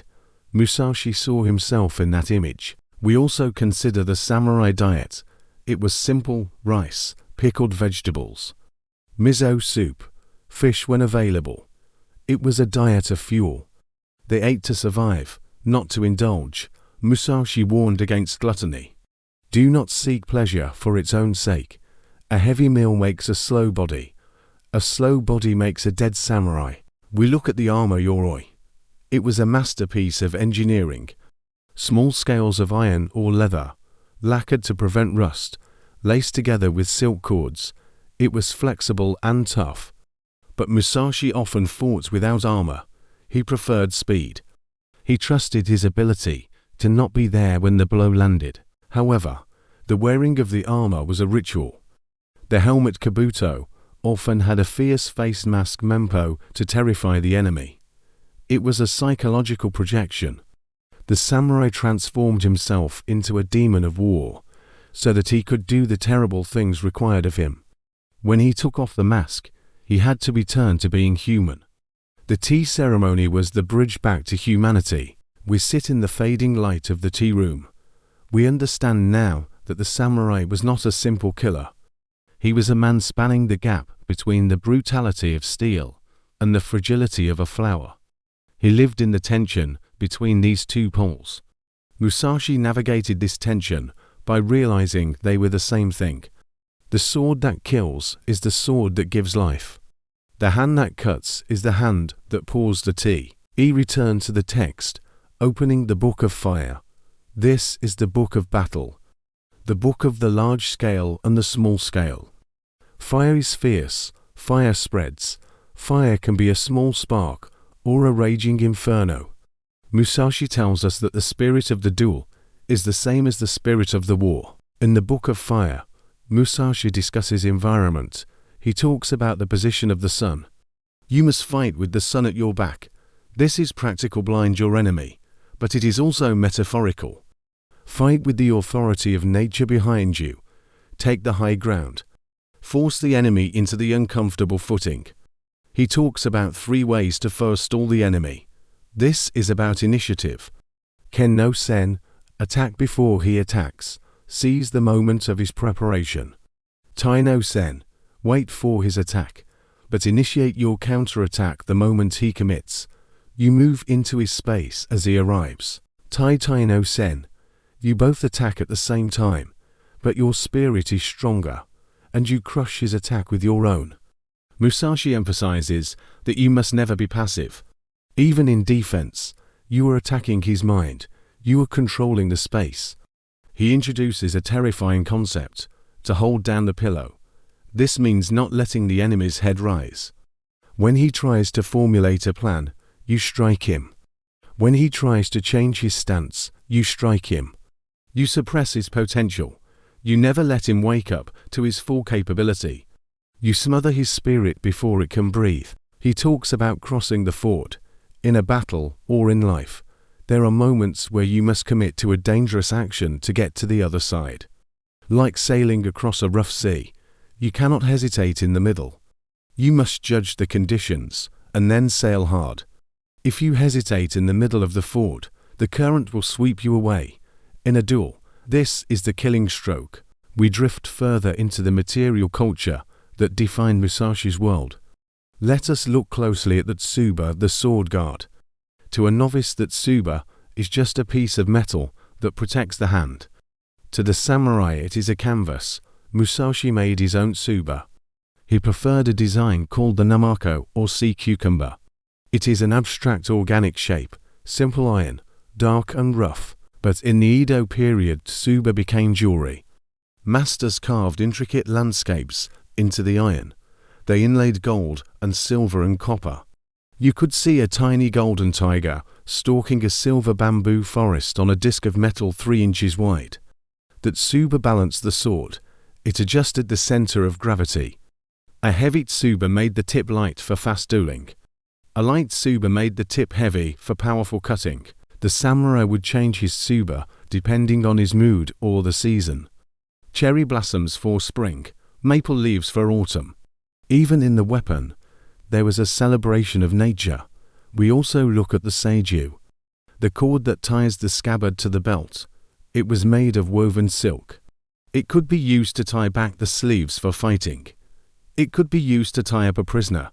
It was a tool of infinite utility disguised as a decoration. We consider the scabbard or saja, usually made of magnolia wood, because it is soft and does not scratch the blade. It was lacquered to be waterproof. Sometimes it was sprinkled with crushed eggshell or gold dust. The drawing of the sword nukitsuke begins in the scabbard. The friction of the blade against the wood must be controlled. If it is to tight, the draw is slow. If it is to loose, the sword rattles. Musashi practiced the draw thousands of times. He practiced cutting from a sitting position, cutting while walking, cutting while turning. The sword must leave the scabbard like lightning in a cloud. We look at the minuki. These are small ornaments placed under the wrapping of the handle. They help the grip. They are hidden jewels, dragons, lions, flowers. They are there for the samurai's hands alone, a secret beauty felt but not seen. Everything about the sword was intentional. Nothing was wasted. This is the application of the Book of Earth to the physical object. Let us examine the daily life of the Ronin. We have romanticized Musashi, but the reality was harsh. A Ronin had no salary. He had to pay for his own food, his own lodging, his own sandal repairs. How did Musashi survive? He likely did odd jobs. He might have worked as a bodyguard for merchants traveling dangerous roads. He might have given sword lessons for a few days in exchange for rice. He lived off the land. He knew which wild plants were edible. He knew how to catch fish in the streams. He was a survivalist. Hygiene was a challenge. The traditional samurai shaved the top of his head, the chonmage. This required a barber. A Ronin often let his hair grow wild. Musashi was famous for his unkempt appearance. This was partly asceticism, but partly poverty. He was an outcast. The villagers looked at him with fear. The official samurai looked at him with suspicion. He had no place in the social register. He was a wave man drifting on the currents of society. This isolation is what drove him inward. If he had been a comfortable retainer in a castle, he would never have written the Book of Five Rings. He would have been too busy with court politics. The poverty liberated him. He had nothing to lose. If you have nothing to lose, you have no fear. We imagine him sleeping in a ruined temple. The roof leaks, the wind howls. He uses his bundle of clothes as a pillow. His swords are by his side. He's cold. He's hungry. But his mind is on fire. He's replaying the duel of the day before. He's analyzing the angle of the sun. He's refining his grip. He wakes up before dawn. He washes his face in the freezing river. He begins his suburi, his practice swings, 1,000 cuts before breakfast. This relentless grind is the reality of the way. It is not glory. It is work. It is the lonely, dirty work of perfection. We turn our gaze to the women of the samurai class. While Musashi walked alone, women were the pillars of the samurai household. The samurai wife was expected to be as disciplined as her husband. She managed the finances. She managed the servants. She educated the children. She was trained in the naginata, the long curved glaive. If the castle was attacked, the women fought. There are many accounts of samurai women defending their homes with ferocity. They lived by the same code of honor. A samurai woman carried a small dagger, the kaiken. It was not for eating. It was for ritual suicide. If her castle fell or her honor was threatened, she knew how to use it. They practiced jigai, cutting the jugular vein. They would tie their legs together before they died, so that in death their posture would remain modest and dignified. This is a terrifying resolve. The spirit of Musashi was not limited to men. It flowed through the entire class. Musashi had no wife. He chose the path of celibacy to preserve his energy for the way, but he respected the feminine principle. In the Book of Water, he talks about the soft overcoming the hard. There is a legend of Musashi and the courtesan Yoshino. She was a woman of high culture in the pleasure quarters of Kyoto. Musashi visited her not for pleasure, but for conversation. She played the bee with a lute. Musashi listened to the rhythm of the music. He realized that the timing of the music was the same as the timing of the sword. The pause between the notes was the void. She painted. He painted. They communicated through art. She saw the sadness in him, the deep loneliness of the man who can only connect with the world through a blade. This brief interlude shows us the humanity buried deep inside the warrior. He was capable of gentleness. He just chose not to use it. We look at the legacy of Musashi in modern Japan. He's everywhere. He's in the business world. In the 1980s, Japanese businessmen read the Book of Five Rings as a guide to corporate strategy. Crush the enemy. Know the rhythm of the market. Do not have a favorite tool. The concept of Kaizen, continuous improvement, is pure Musashi. The idea that you are never finished. You can always be better. The Toyota production line is a spiritual descendant of the Knight and Ichiraya. Efficiency. No wasted movement. He's in anime and manga. Vagabond by Takehiko Inoue is a masterpiece retelling of his life. It captures the grime and the blood and the spiritual struggle. He's in the philosophy of kendo, modern Japanese fencing.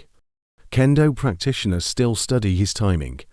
They shout Kyo to focus their spirit just as he did. But the deepest legacy is the ideal of self-reliance. Musashi represents the ultimate individual in a society that values the group. He's the hero who walked away from the group to find his own truth. He teaches us that we are responsible for our own mastery. No teacher can give it to you. No book can give it to you. You have to pick up the sword. You have to walk the road. As we close the final scroll of this long journey, we sit in the silence of our own mind. We have walked with Musashi for 60,000 words. We have seen the blood on the snow. We have heard the clang of the hammer. We have smelled the incense in the tea room. We understand now that the way of the samurai is not about fighting. It is about paying attention. It is about being fully awake in a world that is asleep. It is about the courage to face the difficulty of life with a straight spine and a clear eye. Whether we hold a sword or a pen or a tool, we can walk the way. We can seek the void. We can be the carpenter of our own soul. The fire dies down. The cave is dark, but the spirit is awake. Softly fade out. We return to the text of the Book of Five Rings. We must look closer at the specific techniques Musashi describes in the Book of Water. These are not just moves. They are metaphors for how to interact with the world. He speaks of the spark from a stone. This technique is used when you and the enemy are in a clinch. Your swords are crossed. There is no room to swing. You must not retreat. You must strike instantly and powerfully without raising the sword. You use the legs and the hips. It is like the sudden spark that flies when flint hits steel. It happens in the space of a breath. It teaches us that power does not require distance. Power requires connection. He speaks of red leaves. Imagine the autumn leaves falling from the maple tree. They fall gently, but inevitably. When you knock down the enemy's sword, you must do it like a red leaf falling. If you use strength to knock it down, he will resist. If you use the rhythm of the falling leaf, you control him without him realizing it. You press down on his sword with a steady, relentless gravity. You take away his will to fight by suppressing his weapon with the weight of the season. He describes the body of the tortoise. This is a strategy of protection. You make yourself small. You cover your head and your vitals, but you do not hide, you wait. The moment the enemy exposes a weakness, you extend your head like the tortoise snapping. It is a defense that contains a hidden offense. It teaches patience. It teaches us to be comfortable in the dark, knowing that the light will return. Musashi writes about cutting the corners. If you have a strong enemy, do not attack his center. His center is strong. Attack the corners. Cut his hands, cut his feet, weaken the edges of his structure. When the corners collapse, the center will fall. This is true in argument as well as battle. Do not attack the main point directly. Erode the support structures. He talks about the gaze. He says, do not look at the opponent's face. The face is a mask. It lies. Look at the heart. Look at the intention. He calls this kanken. Kan is seeing with the mind. Ken is seeing with the eyes. You must use Kan. You must see what he is going to do before he does it. We visualize Musashi practicing these moves in the courtyard. The sun is setting, the shadows are long. He moves slowly. He is not sweating. He's breathing deeply. He's testing the physics of his own body. He's looking for the most efficient way to move a piece of steel through the air. He realizes that the sword is a lever. The fulcrum is the hand. The force is the hip. If the mechanics are perfect, the cut requires no effort. It is just physics. This is the beauty of the water scroll. It turns violence into science. It removes the anger and leaves only the geometry. We drift away from the physical technique to the spiritual friendship that defined the era. We must speak of Tokuon Sa. Tokuon was a Zen priest. He was a contemporary of Musashi. In legend and fiction, they are often depicted as friends or teacher and student. Tokuon was a giant of the Rinzai school of Zen. He was eccentric. He was brilliant. He famously refused to bow to the shogun. He wrote a treatise called The Unfettered Mind. It was written for the sword master Yogi Muninori, but its spirit resonates with Musashi. Tokuon wrote about stopping the mind. He said the sickness of the mind is stopping. If you look at the falling leaf, and your mind stops on the leaf, you are trapped by the leaf. If you look at the enemy's sword, and your mind stops on the sword, you are trapped by the sword. The mind must flow. It must be like a ball floating on a swift stream. It touches the rocks, but it never stops. This is immovable wisdom. It sounds contradictory. How can wisdom be immovable if the mind is flowing? Tokuon explains that the mind that moves constantly cannot be stopped by anything, therefore it is immovable. He used the metaphor of the 1,000-armed cannon. This goddess has 1,000 arms holding 1,000 tools. If her mind stops on one arm, the other 999 are useless. Because her mind flows into all of them equally, she can use all of them at once. This is the state of the samurai in battle. He cannot think about his feet. He cannot think about his sword. He cannot think about his life. He must let his mind occupy his whole body. Tokuon also invented the Tokuon pickle, the yellow pickled daikon radish we eat today. It is simple. It is salty. It is preserved. It reflects his philosophy. Take a simple root, apply salt and thyme. It becomes something lasting. It becomes sustenance for the long winter. We imagine Musashi and Tokuon sitting on a veranda. They are drinking tea. They are eating pickles. They are two men who have mastered their respective paths. The monk who conquers the mind and the warrior who conquers the body. They realize they have climbed the same mountain from different sides. They sit in silence. The cicadas buzz in the trees. The heat of the summer rises from the earth. In this silence, there is a perfect understanding. The sword and the sutra are one. We broaden our view to the landscape that Musashi walked. The Tokaido Road, the Eastern Sea Road. This was the great artery of Japan, connecting the imperial capital of Kyoto to the military capital of Edo. It was a living river of humanity. Musashi walked this road many times. We walk with him. The road is paved with crushed stone and sand. It is lined with pine trees planted by the shogunate to provide shade for the travelers. We see the daimyo processions. This was the system of sankinkatai or alternate attendance. The shogun required every feudal lord to spend every other year in Edo. This forced them to travel constantly. They traveled in massive columns. Hundreds of samurai, spearmen, archers, porters carrying chests of gold and silk. The lord rode in a palanquin. When the procession approached, the common people had to bow. They had to touch their heads to the dirt. Musashi as a samurai did not have to bow, but he had to step aside.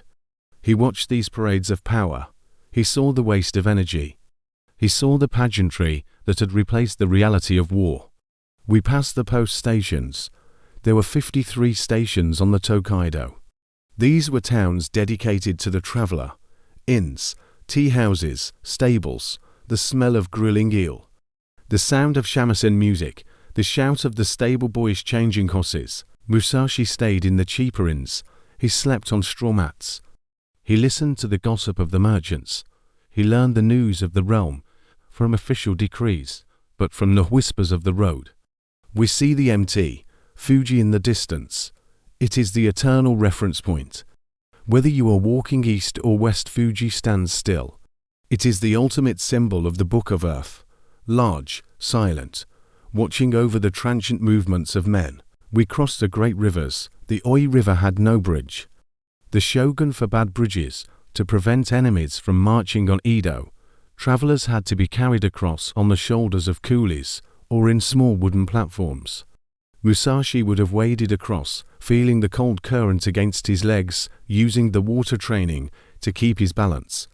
The road was a place of danger and opportunity. Bandits lurked in the mountain passes of Hokane. Ronin looked for duels. Musashi was always alert.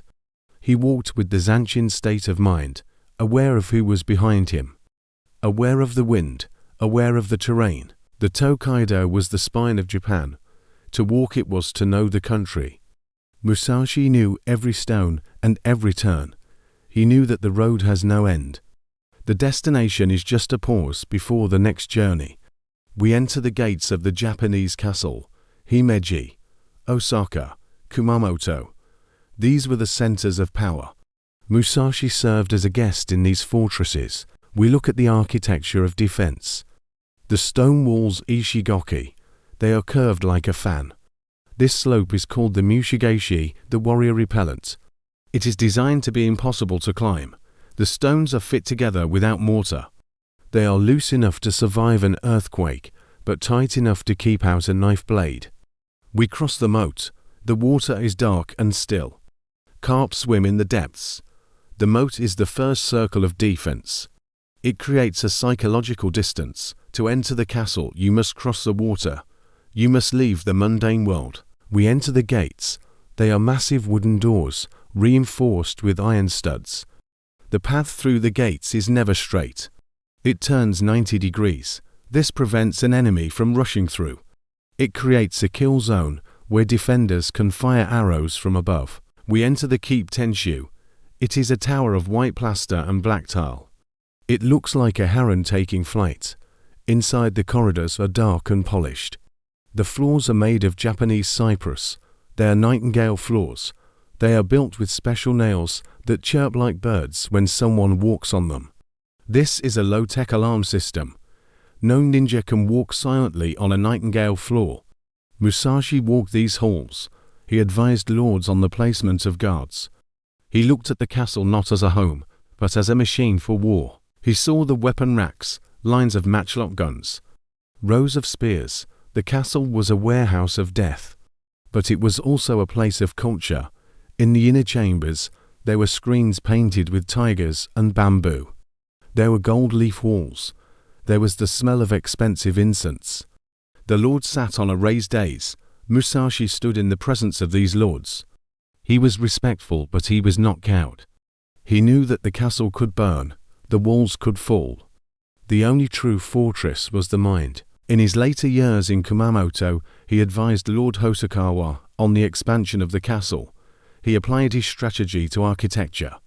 He saw that a castle must be like the stance of a warrior, balanced, rooted, ready to respond to threats from any direction. The castle is a monument to fear. It is built because men are afraid of other men. Musashi lived in the castle, but his spirit lived in the cave. He preferred the security of the void to the security of the stone wall. We turn our attention to the weaponry of the age. The samurai was not just a swordsman. He was a master of arms. We look at the yumi, the Japanese bow. It is asymmetrical. The grip is not in the center, but lower down. It is essentially a long bamboo spring. It is over 2 meters tall. Archery kudo is a meditation. It is not about aiming. It is about form. The archer stands, he breathes, he raises the bow. He draws the string to his ear. He expands his chest. The release is called hana. It must be unintentional. The arrow must leave like snow falling from a leaf. It happens by itself. If you try to release, you will miss. You must wait until the spirit is full. Musashi understood this. In the Book of Void, he speaks of timing. The timing of the arrow is the same as the timing of the sword. We look at the yori, the spear. It was the primary weapon of the battlefield. A sword is a sidearm. A spear is a war weapon. The yori requires different muscles. It requires thrusting power. It requires the ability to judge distance perfectly. We look at the Tonegashima, the matchlock gun. This weapon changed Musashi's world. It arrived with the Portuguese in 1543. By the time of Sekigahara, it was dominant. The gun is loud. It smells of sulfur. It is unchivalrous. It allows a peasant to kill a master swordsman from 100 yards away. Musashi respected the gun. He wrote that the gun is unmatched on the battlefield before the swords cross, but he noted its weakness. It is slow to reload. It is useless in the rain. The rise of the gun is what made the sword a spiritual object. Since the sword was no longer the most effective weapon of war, it became the symbol of the warrior's soul. It moved from the battlefield to the dojo. It became art. We look at the armor again. The smell of the lacquer. The weight of the iron. to where armor is to be enclosed. It limits vision. It limits breath. Musashi fought duels without armor because he valued perception over protection. He wanted to feel the air on his skin. He wanted to sense the enemy's ki. We see the array of tools, the fan used to signal troops, the conch shell used to sound the charge. The samurai lived in a world of specialized tools. Musashi simplified this. He said the only tool you need is the one that works. If you have a rock, use a rock.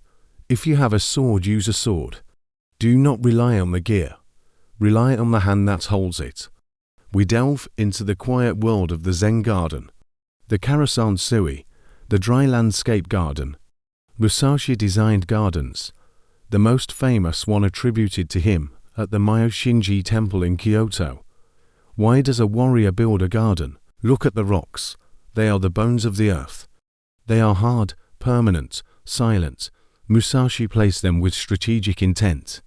He created tension between the stones. Look at the sand or gravel. It is raked into patterns. It represents water. It flows around the rocks.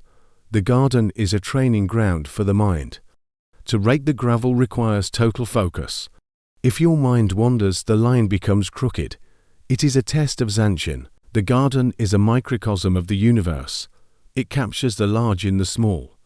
Musashi wrote from one thing. Know 10,000 things. By understanding the balance of 3 rocks in a garden, you understand the balance of 3 armies on a plain. The garden is also a place of nothingness. There are no flowers. There are no trees in the dry garden, just stone and sand. It strips away the distraction of color. It forces you to look at the form. We visualize Musashi sitting on the veranda, looking at the rocks he has placed. He's checking the angles. He's checking the shadows. He is satisfied. The garden is a door that is frozen in time. The rocks are locked in a perfect stalemate. There is tension, but there is also peace. The garden teaches us to see the empty space. In the west we look at the object. In the east we look at the space between the objects. The ma, the interval. In fighting, the ma is the distance between you and the enemy. If you control the ma, you win. If you enter his ma, you die. The garden is a study of ma. It is a study of the perfect distance. We sit in the garden. We breathe the cool air. We watch the light change on the rocks. We understand that the warrior must have a place of silence inside him. If he is all noise and fury, he will burn out. The garden is the water that cools the steel. We move to the art of writing. The brush and the ink, shodo. The samurai was expected to be literate. He had to write reports. He had to write poetry. Musashi's calligraphy is famous. He wrote with a style that was thin and sharp. His characters look like they were cut with a knife. We observe the process, the grinding of the ink. The ink stick is made of soot and glue. You rub it on the inkstone with water, back and forth. It takes time. It is a meditation. You cannot rush the ink. The smell of the pine's soot rises. It calms the mind. The paper is washi, handmade mulberry paper. It has texture. It absorbs the ink. The brush is made of animal hair, wolf, horse, badger. It is soft. When you write, you must commit. You cannot hesitate. If you stop, the ink spreads and makes a blot. You must move with the speed of the spirit. Musashi wrote the ways in the brush, the flow of the energy from Nahara, the belly through the arm into the brush onto the paper, is the same flow used in the sword cut. He painted self-portraits. There is a famous one. He's standing. He holds a long sword and a short sword. His hair is wild. His eyes are staring. He looks relaxed but ready to explode. He painted to capture the spirit of the moment, a bird on a branch, a wild horse. He used the technique of broken ink, leaving white space. The white space is the void. The painted part is the form. Writing was a way to leave a legacy. The sword cut vanishes the moment it is made. The written word remains. The Book of Five Rings is a voice speaking from 400 years ago. We look at the No theatre, the classical theatre of the samurai. Musashi would have attended No plays. The daimyos loved No. It is slow. It is stylized. The actors wear masks. The movement in No is called suriashi, sliding feet. The actor does not lift his feet from the floor, he glides. He looks like a ghost. This is the same footwork used in kendo. You do not lift your feet because you lose balance. You slide, you stay connected to the earth. The music is a flute and drums. The rhythm is irregular. It creates a tension. It is called jo hokia. Introduction, break, rapid, a slow beginning, a building of tempo and a fast release. This is the rhythm of a duel. You stare at each other jo. You close the distance ha. You strike Q. The stories of No are about ghosts. Spirits of dead warriors. Spirits of jealous women. They return to the world because they are attached. They cannot find peace. Musashi watched these plays. He saw the ghosts of the Genpei War. He saw the tragedy of attachment. The plays reinforce the Buddhist teaching that attachment leads to suffering. The mask of the No actor is neutral. If he tilts his head down, he looks sad. If he tilts his head up, he looks happy. The emotion is created by the angle. The emotion is in the shadow. Musashi learned from this. In a duel, you must keep your face like a No mask. You must not show fear or anger. You must be unreadable. You tilt your sword to change the threat, but your face remains devoid. The No stage is a sacred space. It has a roof even when indoors. It represents the world of the spirits. The bridge leading to the stage represents the passage from the next world to this world. The samurai watched the No to learn how to carry themselves with dignity, to learn how to move with the grace of a spirit, to learn how to die with poetry. We focus on the diet and health of the warrior. The fuel for the machine. Musashi lived to 61. This was a good age for the time, especially for a man who fought over 60 duels. He ate rice, brown rice, genmai. It was harder to digest, but had more nutrition than the polished white rice of the rich. The rich in Edo suffered from kakberiberi because they only ate white rice. Musashi the survivalist ate the whole grain. He ate miso, fermented soybean paste. It is full of protein, the soup of the samurai. He ate umeboshi, pickled plums. They are incredibly sour and salty. They preserve food. They give energy. They clean the water. A samurai would carry dried plums on a long march. He drank sake, rice wine. In moderation, it was medicine. It warmed the body in the winter. It relaxed the muscles after training. But Musashi warned against drunkenness. A drunk samurai is a dead samurai. He practiced hygiene differently. We mentioned he often did not bathe. This was likely during his intense training periods. But in later life, as a guest of lords, he would have used the oforo, the hot bath. The Japanese bath is hot, very hot. It relaxes the muscles deep down. It is a ritual of purification.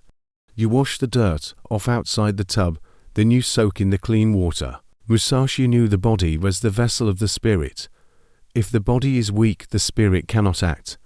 He walked constantly, the Tokaido, the mountain paths. His legs were iron. He understood the hara, the lower abdomen, the center of gravity.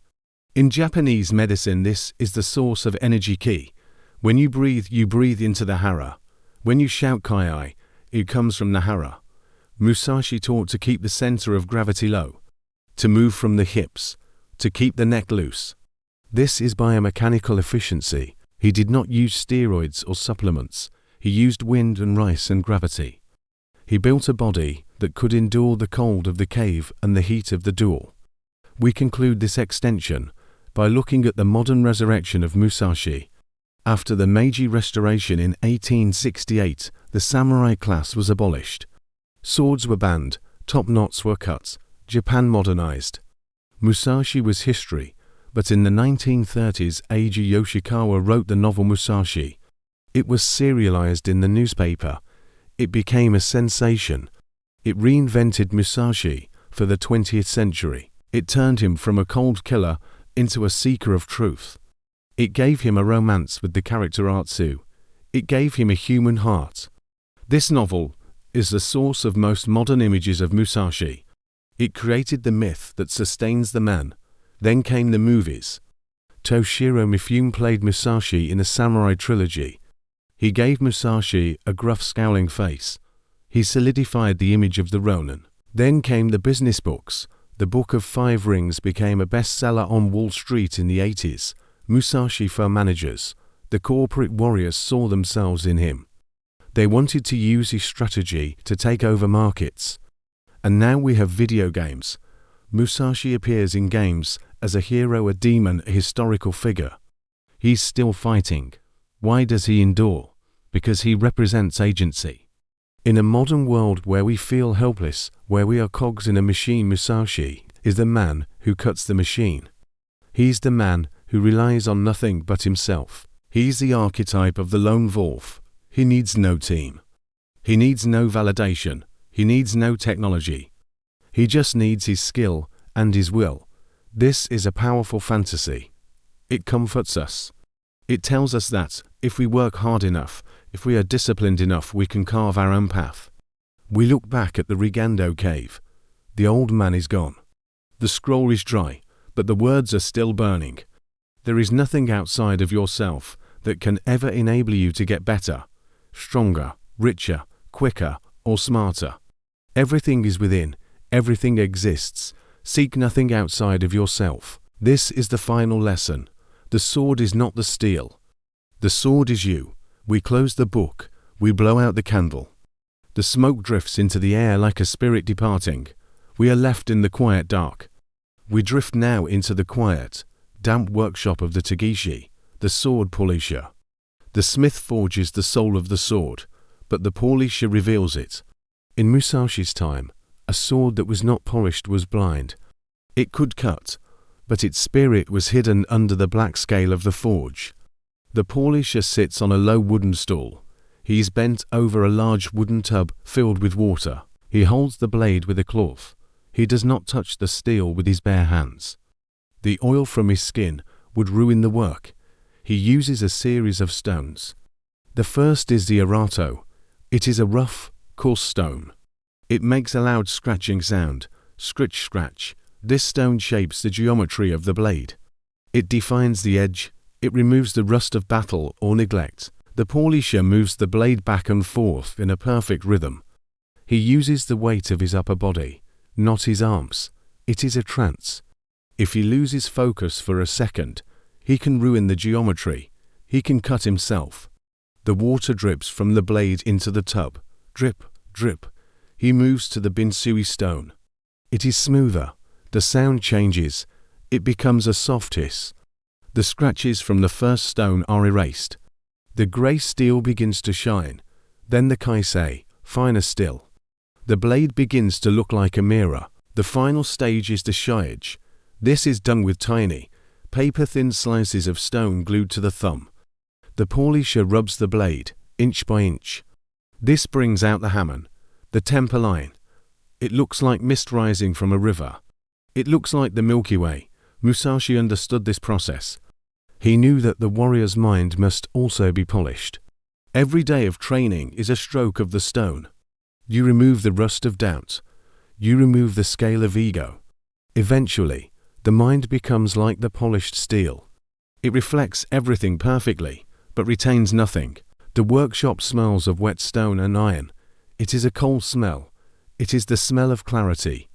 The polisher works for weeks on a single blade. His patience is infinite.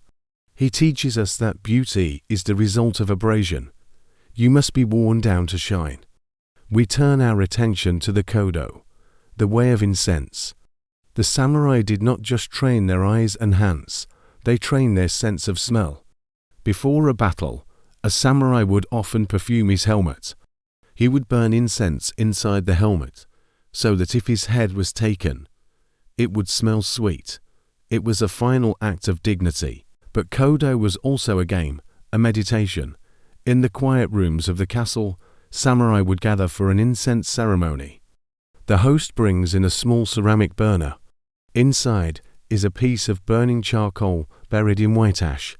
On top of the ash is a small mica plate. On the plate is a tiny chip of agar wood. Agar wood is rare. It is resinous wood that has aged for centuries. It is more expensive than gold. The heat travels through the ash, through the mica, and warms the wood. It does not burn it. It releases the scent. The guests sit in silence. The burner is passed around.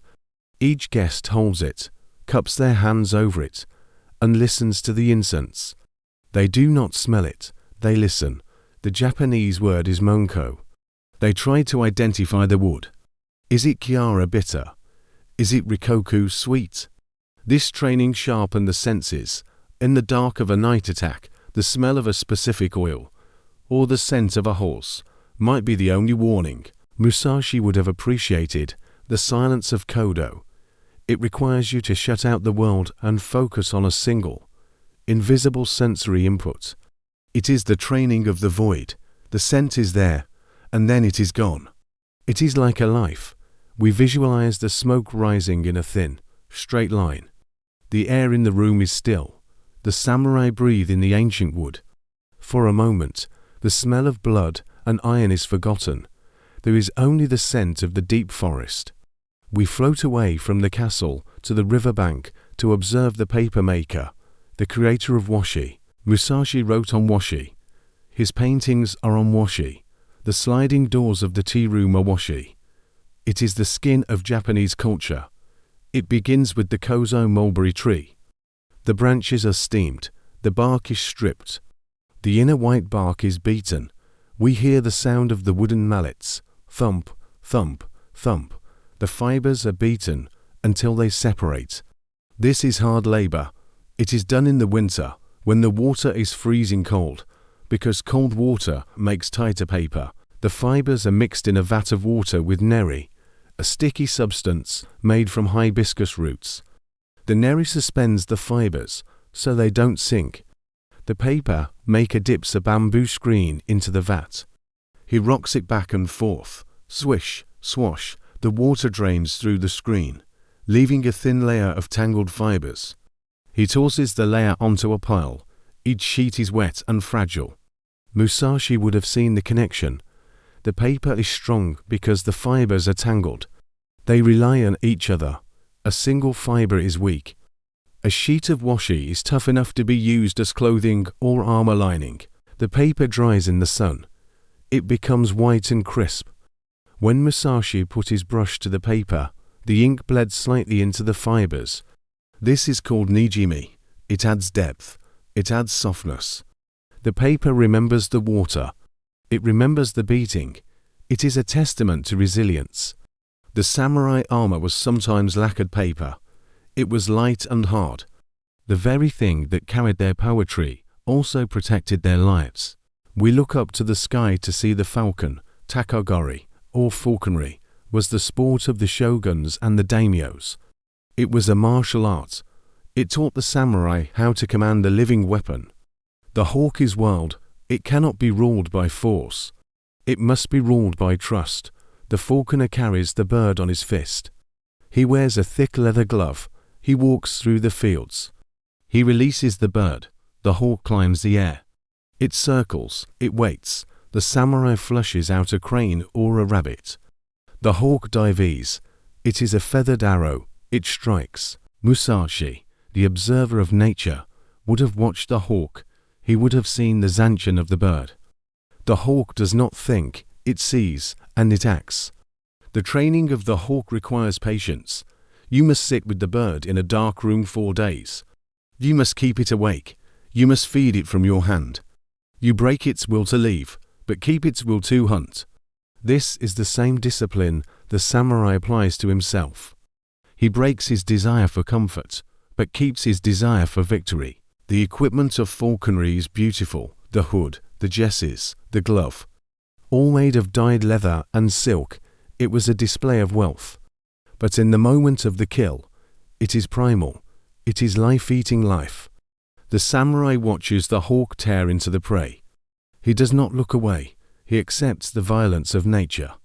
He accepts that he is also a hawk, and his enemies are the prey. We descend into the night of the city. The Edo night. The streets are dark. There are no streetlights.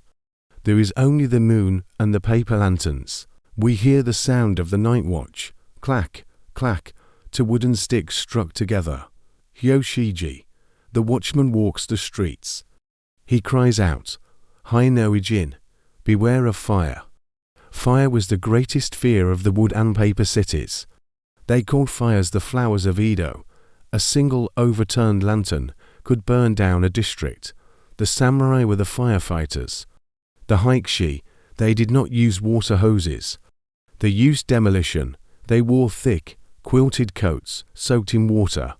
They carried long hooks. When a fire started, they ran toward it. They climbed the roofs of the neighboring houses. They tore them down. They created a firebreak. It was a battle. The fire was a living enemy. The smoke was blinding. The heat was intense. Musashi's Book of Fire applies here. You must assess the direction of the wind. You must move fast. You must not hesitate to destroy something valuable, a house, to save something more valuable, the city. The watchman's clackers are the rhythm of the night. They tell the people that someone is awake. Someone is guarding the peace. In the shadows, the ninja or shinobi might move. Not the magical figures of movies, but spies, men in dark blue peasant clothes, gathering information, listening at walls. Musashi knew that the battle is often won at night, before the armies meet. Information is ammunition. The night is a cloak for the strategist. We enter the stable, the world of Bajutsu, horsemanship. The Japanese horse was different from the European horse. It was smaller, stockier, more like a pony. But it was fierce and agile in the mountains. The samurai did not ride with legs straight. They rode with knees bent high, standing in the stirrups. This allowed them to shoot arrows or swing swords without being jolted by the horse. The stirrups, abumi, were heavy iron platforms. They were often inlaid with silver. They anchored the warrior. Musashi wrote little about horses, as he was primarily a duelist. But he faced mounted men. He knew the terror of a cavalry charge. To fight a horseman from the ground, you must attack the legs. You must attack the animal. This is cruel, but it is the Book of Fire. In survival, there is no chivalry. We smell the hay and the leather of the saddle. The horse is groomed with rice straw. The relationship between the samurai and his horse was intimate. In the chaos of battle, the horse was his only escape. A famous horse was as celebrated as a famous sword. Names like Black Cloud or Wine Drinker. We hear the snort of the horse in the quiet stable. The samurai checks the hooves, he checks the girth. He trusts his life to this beast. We sit on the floor to examine the tatami, the mat that defined the Japanese space. It is made of woven rush grass around a rice straw core. It smells of dry grass. It is a smell of nature brought indoors. The size of a room is measured in mats. A 4.5 mat room, an 8 mat room. The tatami dictates movement. You do not walk on the black cloth borders of the mat. That is bad luck, and also a sign of poor discipline. It leaves you open to attack. Musashi fought on tatami. He knew the traction it offered. He knew how it absorbed the sound of footsteps. In the Book of Water, he talks about the stance. On tatami, you must slide your feet suryoshi. If you lift your feet, you might stomp, which is noisy and slow. Sliding keeps you grounded. The tatami is fragile. It wears out. It must be replaced. It is a reminder of impermanence. The stage upon which the samurai lives his life is made of drying grass. We touch the weave. It is textured. It is cool in summer and warm in winter. It is the ground of the domestic life. The samurai is born on tatami, and he often dies on tatami. We look at the measurement of wealth, rice, the koko. A koko is the amount of rice needed to feed one man for 1 year. Approximately 150 kilograms. The wealth of a lord was measured in koko. 1,000,000 koko lord was a superpower. The samurai's salary was paid in bales of rice. Musashi lived in an economy of grain. He understood that rice was life. We visualize the rice harvest. The farmers cutting the stalks, the threshing. The white grains pouring into woven bags. The samurai did not grow the rice. They consumed it. They were a burden on the land. Musashi, in his later years, tried to farm. He tried to understand the source of the wealth. He realized that farming is like fencing. You must prepare the soil, the mind. You must plant the seed, the technique. You must weed, remove bad habits. You must wait for the harvest, the victory. You cannot force the rice to grow. You can only create the conditions for growth. The smell of steaming rice is the smell of home. For a wandering ronin, a bowl of white rice was a luxury. It was the fuel that allowed him to walk to the next province. We drift to the shakuhachi, the bamboo flute. We see a komuso monk. He wears a basket over his head to hide his identity. He plays the flute. The sound is haunting. It is breath made audible. It sounds like the wind in the bamboo grove. Many masterless samurai became komuso. It was a way to travel without being questioned. It was a way to spy, but it was also a spiritual practice. Susan blowing meditation. The goal is to play a single note for as long as possible, to control the breath until the self disappears into the sound. Musashi would have heard this sound on the Tokaido Road. It is the soundtrack of the floating world, lonely, melancholic, beautiful. The flute is made of the root end of the bamboo. It is hard and heavy. In a pinch, it could be used as a club. Even the musical instrument of the samurai is a potential weapon. We listen to the silence after the note ends. The space between the sounds, is where the emotion lives. We end this section by looking at the Jizei, the death poem. Every samurai prepared a poem for his death. It was the final act of culture. When Musashi felt his death approaching in the cave, he wrote the Dokudo. It was not a poem in the traditional sense, but a list of precepts. It was his spiritual will. But consider the poem of another warrior, Wesugi Kenshin. Even a lifelong prosperity is but one cup of sake. A life of 49 years is passed in a dream. I know not what life is, nor death, year in year out all but a dream.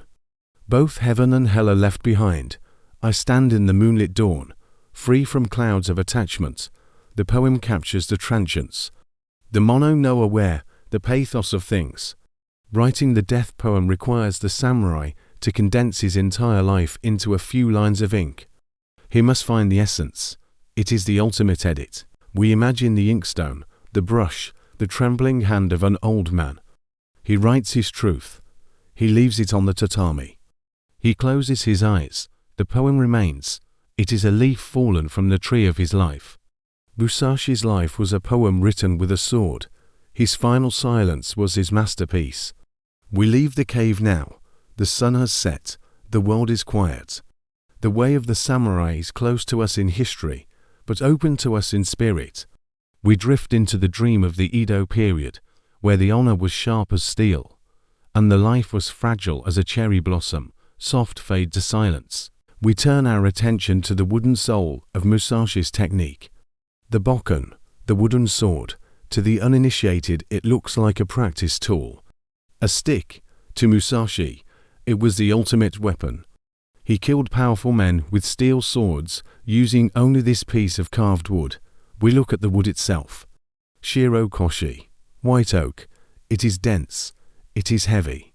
It does not splinter when it hits bone, it crushes. We visualize the carving of a bokken. The carpenter selects the wood. He looks for the grain. The grain must run straight down the length of the sword. If the grain is diagonal, the sword will snap on impact. He planes the wood. He shapes the suka, the handle. It is oval, not round. An oval handle tells the hands exactly where the edge would be if it was steel. It creates edge awareness. The bokken has no guard. It offers no protection for the hands. This forces the swordsman to protect his hands with distance and timing. It forces him to be perfect. Musashi preferred a bokken that was slightly heavier than a standard katana. This built the muscles of the forearm and the grip. When he picked up a steel sword, after training with the heavy wood, it felt light as a feather. We hear the sound of the bokken cutting the air. It is a low whoosh, a dull thud if it hits the target post. It is a sound of blunt trauma. Musashi's Niiten Ichiraya style used a bokken in training. The coordination required to move to heavy oak sticks without hitting yourself is immense. It builds the neural pathways. The bokken is also a spiritual object. Over years of use, the oil from the samurai's hands darkens the wood. It becomes polished by sweat. It absorbs the spirit of the training. An old bokken is revered as much as an old steel sword. It has seen the struggle. Musashi taught that you should not rely on the sharpness of the blade. A sharp blade can be chipped. A sharp blade can get stuck in armor. A heavy wooden club never loses its edge. It relies on the structure of the body behind it. We hold the bokken in our mind. It is warm to the touch. It vibrates with potential energy. It is simple. It is honest. It cannot lie. We move to the hakama, the wide-pleated trousers of the samurai. This garment is a masterpiece of symbolism. It has 7 pleats, 5 in the front and 2 in the back. These pleats represent the 7 virtues of Bushido: Yuki courage, Jin benevolence, Ji justice, Rei courtesy, Makoto honesty, Chugi loyalty, Meiyo honor. Every time the samurai dresses, he literally wraps himself in these virtues. He ties them to his body. We watch the ritual of dressing. The samurai steps into the hakama. He ties the long front cords around his waist, crossing them in the back. He ties them in a specific knot, a hanamusubi or flower knot. The hakama is designed to hide the feet. In a dual footwork is a secret. If the enemy cannot see your knees or your feet, he cannot predict your movement. He does not know if you are stepping or sliding. The billowing fabric creates a visual distortion. We feel the fabric. For everyday wear it is cotton or hemp. Indigo blue, rough and durable. For the court it is silk, stiff and striped. The komishimo is the formal outfit. A sleeveless jacket with wide stiff shoulders worn over the kimono and tucked into the hakama. It makes the samurai look broad and imposing. It restricts movement. It forces a posture of dignity. Musashi as a ronin luckily wore a shorter hakama, or simply leggings called kyohan for travel. He prioritized movement over formality, but he understood the language of the clothes. When a samurai sat in formal seiza, he would flick the hakama sides out. This was practical to allow the legs to fold, but also a display. It took up space. It said, "I am here." The maintenance of the pleats is difficult. After washing, the hakama must be folded perfectly. The pleats must be aligned and pressed. This requires patience. A samurai with messy pleats is a samurai with a messy mind. We see the indigo dye staining the skin of the waist. The uniform becomes part of the body. The virtues are not just ideas. They are worn. They are felt. We drift into the night again to the ukiyo, the floating world. This was the counterculture of the Edo period. The Yoshiwara pleasure district in Edo, the Shimabara in Kyoto. The samurai were ruled by strict Confucian duty. Giri, the floating world, was ruled by ninjo. Human emotion, desire. We see the geisha. Artists of the floating world. They are not merely courtesans. They are masters of conversation, music and dance. They wear kimonos that cost more than a samurai's annual salary. The samurai were officially forbidden from indulging too much in this world. It was seen as corrupting, but they went anyway. They wore wicker hats to hide their faces. They left their swords at the door. Inside the tea house, the hierarchy flipped. Money was king. The merchant who had gold was treated better than the poor samurai who had only a title. This was a source of great tension and irony. Musashi lived before the peak of the ukiyo culture, but he saw its roots. He saw the kabuki theater beginning to rise. Kabuki is loud. It is colorful. It is the opposite of no. The actors wear wild makeup called kumadori. They strike dramatic poses called me. They shout. The stories are often about samurai conflicts, the clash between duty and love. The Chushingura, the story of the 47 Ronin, became the most popular play. The samurai watched their own lives reflected back to them on stage, but heightened and exaggerated. This world produced the ukiyo-e, the woodblock prints, hokusai, hiroshige. They printed images of actors and landscapes. These prints were cheap. They were the pop art of the time. They captured the floating nature of life. The idea that life is fleeting, so we should enjoy the moment. The samurai philosophy says life is fleeting, so we should be ready to die. The Uki-O philosophy says life is fleeting, so we should drink sake and watch the moon. These two philosophies existed side by side in the same city, in the same heart. The discipline of the sword and the release of the knight. We return to the martial arts to look at yobusami. Mounted archery. This is a ritual as much as a combat skill. It is performed at Shinto shrines to please the gods. We visualize the track. It is a long straight dirt path. There are 3 targets placed at intervals. They are small wooden squares. The archer is dressed in hunting attire. He wears a hat made of woven rush. He carries a long bow. The horse starts to gallop. It is full speed. The archer must stand in the stirrups. He must let go of the reins. He guides the horse with his knees. He draws the arrow. He shoots. Thwack. The target shatters. It is filled with confetti, which explodes. He must immediately knock the next arrow. He is seconds before the next target. This requires a state of flow. If he thinks about the first shot, he will miss the second. He must be in the present. Musashi would have respected the yobusami archer. It is the application of the void, the sound of the galloping hoofs, the snap of the bowstring, the shout of inyo, yinyong, as the arrow flies. It is believed that the sound of the arrow striking the target drives away evil spirits.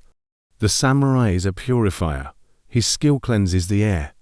This art declined during the Peace of Edo, but was preserved by dedicated families. It reminds us that the samurai roots are on the back of a horse on the plains, not just in the dueling ring. We go deeper into the religion of iron, the totara smelting process. We spoke of the sword. Now let us look at the tamahei. The steel itself, the smelter, is the murage. He is the high priest of fire. He watches the flame for 3 days. He listens to the sound of the bellows. The bellows are foot-operated. A seesaw mechanism. It requires rhythm. The workers step and step. It sounds like a heartbeat. Whoosh-clack, whoosh-clack. They feed the furnace with iron sand satitsu. This is black sand found in rivers. It is pure. The charcoal must be pine. It burns hot and fast. Inside the clay walls of the furnace a chemical transformation is happening. The carbon from the charcoal bonding with the iron. At the end of the process they break the clay walls. They reveal the kara, a massive block of steel bloom. It glows like the sun. They shatter the kara with sledgehammers. They look at the fracture. They sort the pieces by carbon content. The high carbon pieces are hard. They become the edge. The low carbon pieces are soft. They become the core. This is alchemy, turning sand into the strongest object in the world. The samurai treated his sword with reverence because he knew it was born from this labor. To let a sword rust was a sin against the fire and the sweat of the murage. Musashi's philosophy of the Book of Fire is reflected here. The control of energy, the intensity, the transformation. The sword is not dead matter. It is fire that has been frozen into a shape. When the samurai draws it, he releases that fire. We examine the strategy of siege warfare, Josime. Musashi lived through sieges, the siege of Osaka in 1614 and 1615. He was an advisor. A siege is not a duel. It is a slow grinding starvation. It is a battle of logistics. The attackers dig tunnels.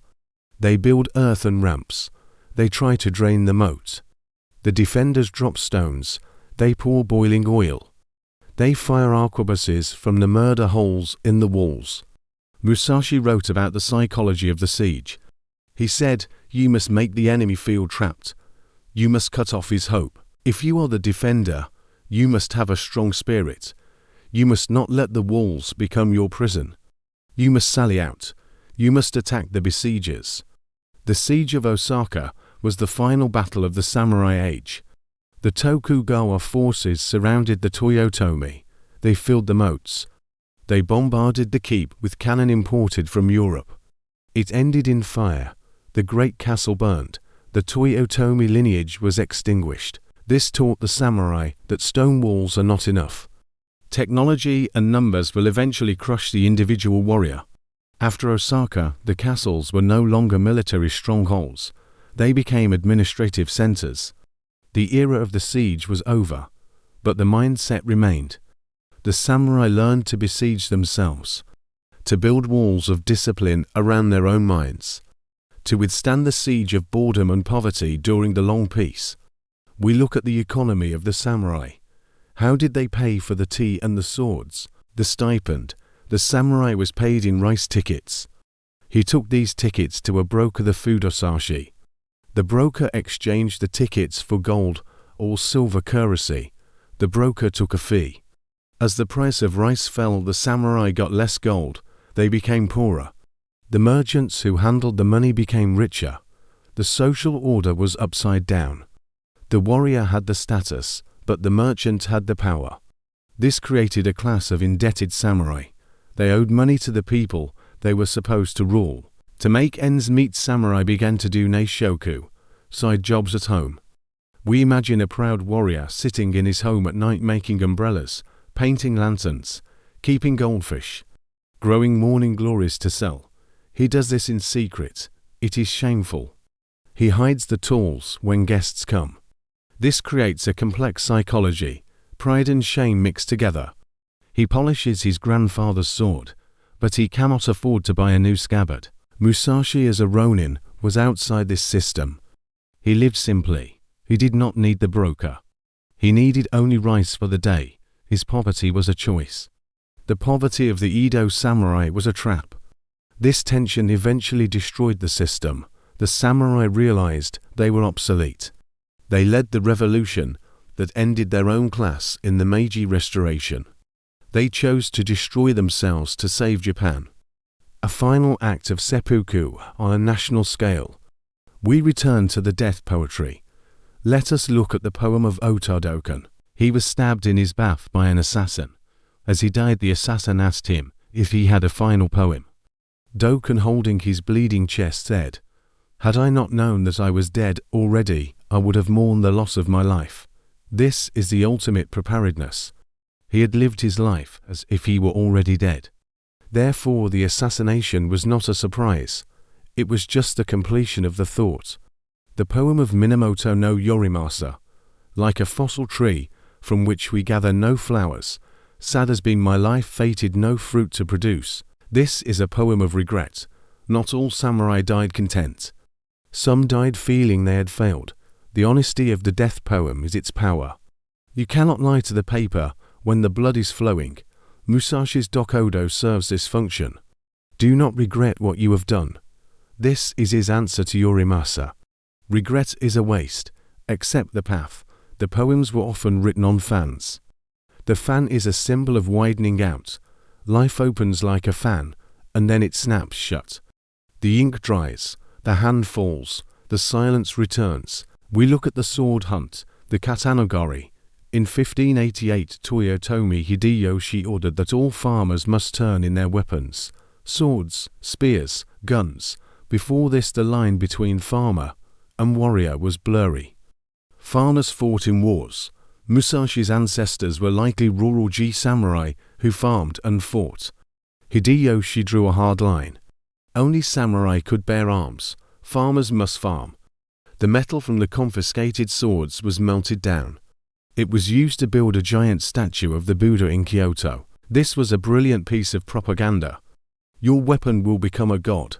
You are giving up violence for peace. This act created the rigid class structure of the Edo period.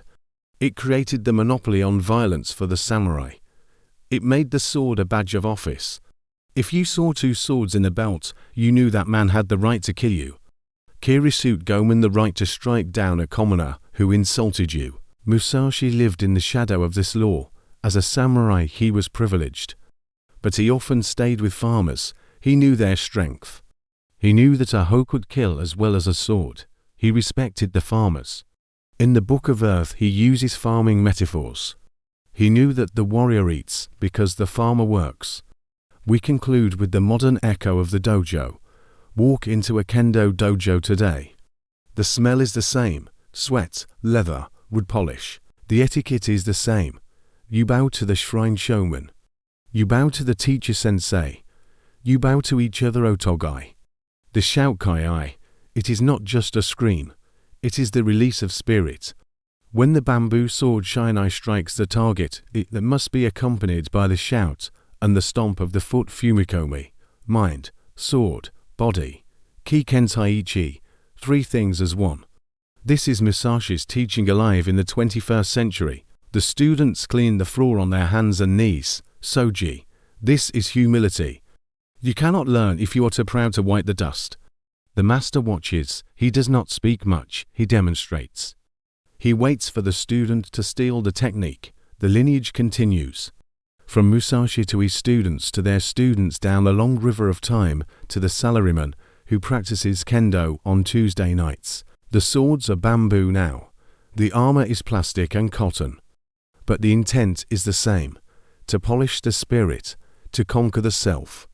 To stand in the void and not be afraid. We leave the dojo. We step into the neon night of Tokyo. The trains rush by. But underneath the noise there is a silence. The silence of the mountain, the silence of the cave, the silence of the samurai, soft fade to silence.